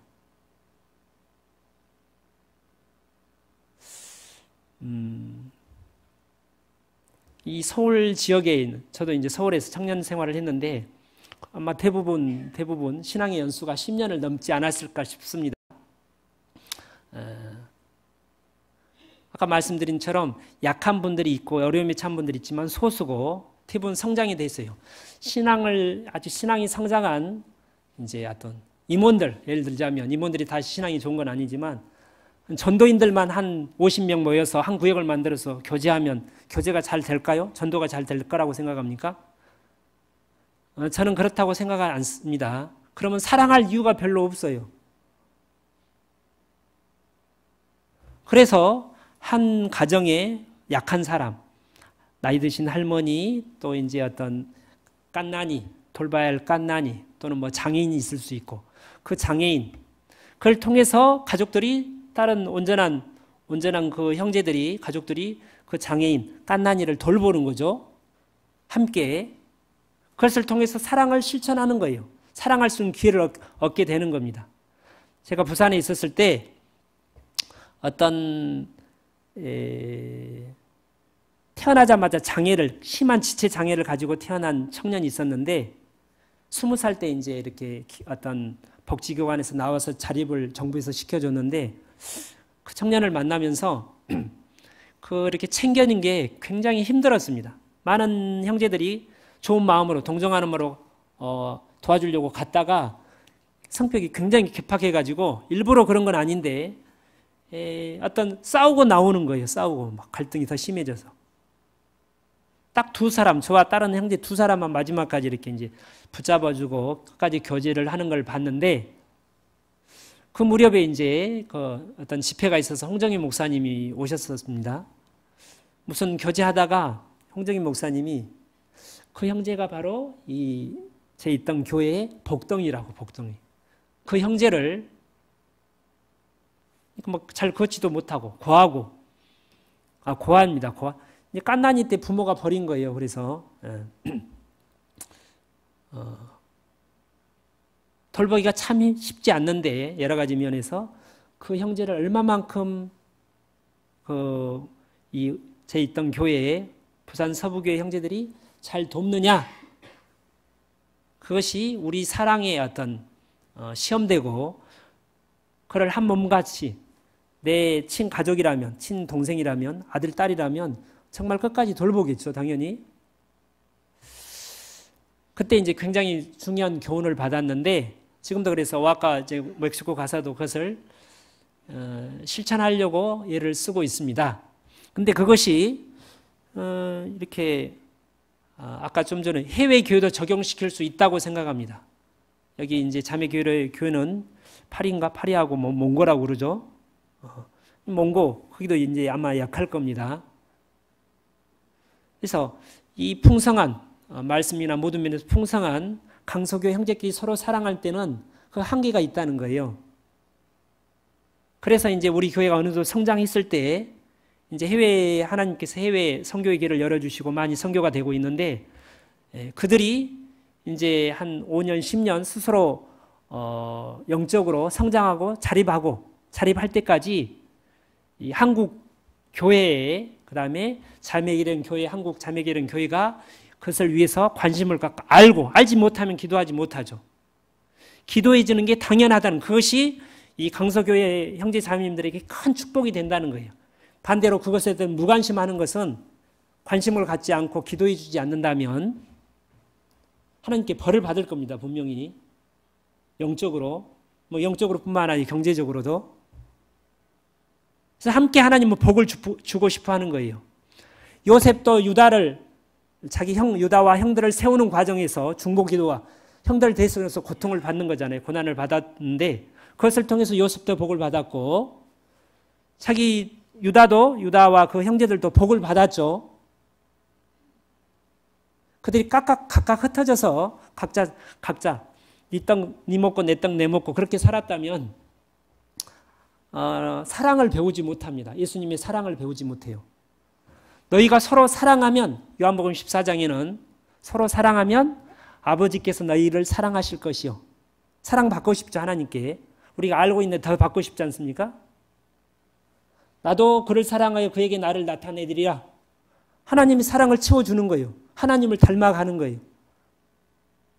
성령으로 말미암아 하나님이 내 삶 가운데 함께 있음을 그냥 경험적으로 눈으로 볼 수 있습니다. 제가 여기 한국에 와서 짧은 기간 동안 많이는 만나지 못하고 몇몇 분들과 이렇게 교제할 기회가 있었는데, 몇몇 짧은 시간 교제하는데 그냥 하나님의 사랑이 보여요. 그냥 무슨 특별한 교제를 나누는 게 아니었는데 보여요. 느껴져요. 그래서 요한일서, 너희가 내가 사랑하면 하나님의 사랑이 너희 안에 거하시고 성령이 너 안에 거하는 줄을 아느니라 그랬는데, 그냥 그게 보여요. 잠깐. 그래서 사랑 해외에 관심을 갖는 방법은 아는 거죠. 일단 알지 못하면 관심이 없죠. 어떤 그 소식을 들었을 때 직접 보지 않고 소식만 들어가지고는 한계가 좀 있죠. 근데 실제로 이제 병문안을 갔을 때 그 너무 힘든 모습을 보면 마음이 아프잖아요. 그냥 듣는 거하고 보는 게 정말 다르죠. 그래서 직접 여러 가지 이유 때문에 직접 해외에 못 간다면 영상이나 어떤 사진, 요즘에 그런 게 발달되어 있기 때문에 직접 전화로 물어볼 수도 있고, 피차 소식을, 제가 이제 선교사로서 이제 여러 몇 개의 그 자매 교회가 있었는데, 이렇게 제가 소식 올리다가 관심이 없는 것 같으면 저도 안 올리고, 관심이 보이면 더 올리고, 그러니까 저도 이제 잘못되긴 했는데, 관심을 안 갖더라도 적극적으로 해야 되는데, 하다가 이제 관심이 없는 것 같으면 이제 그렇게 좀 저도 그냥 이렇게 소식도 안전하게 되고, 그냥 각자 알아서 이렇게 좀 서글픈 모습을 경험한 적도 있습니다. 그게 하나님이 기뻐하시는 일이고, 우리 강서교회 또는 우리 모두가 함께 하나님 앞에 하나님의 사랑을 배우고 경험하고 축복을 받을 수 있는 길이라고 생각합니다.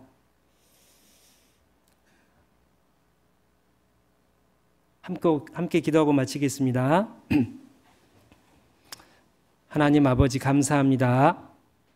저희를 먼저 사랑하시고 죽기까지 사랑하시고 모든 가장 귀한 자신의 아들의 생명을 우리에게 내어주신 하나님, 끝까지 우리를 온전히 사랑하신 주님, 그 아버지의 사랑과 같이 그 사랑을 우리가 받은, 우리가 마땅히 그 동일한 사랑으로 형제 자매를 사랑하기를 원하며 실천하기를 원합니다. 올해 이 강서교회 형제 자매님들이 이 같은 구역과 같은 부서 모든 형제 자매님들이 예수님이 우리를 사랑하는 것 같이 그 사랑을 실천하기를 원하며 이룰 수 있도록 도와주시기를 원합니다. 또 자매결연교회 해외교회와도 동일한 사랑을 나누기를 원합니다. 인도하여 주시옵소서. 고마우신 우리 구주 예수님 이름으로 기도 올립니다. 아멘.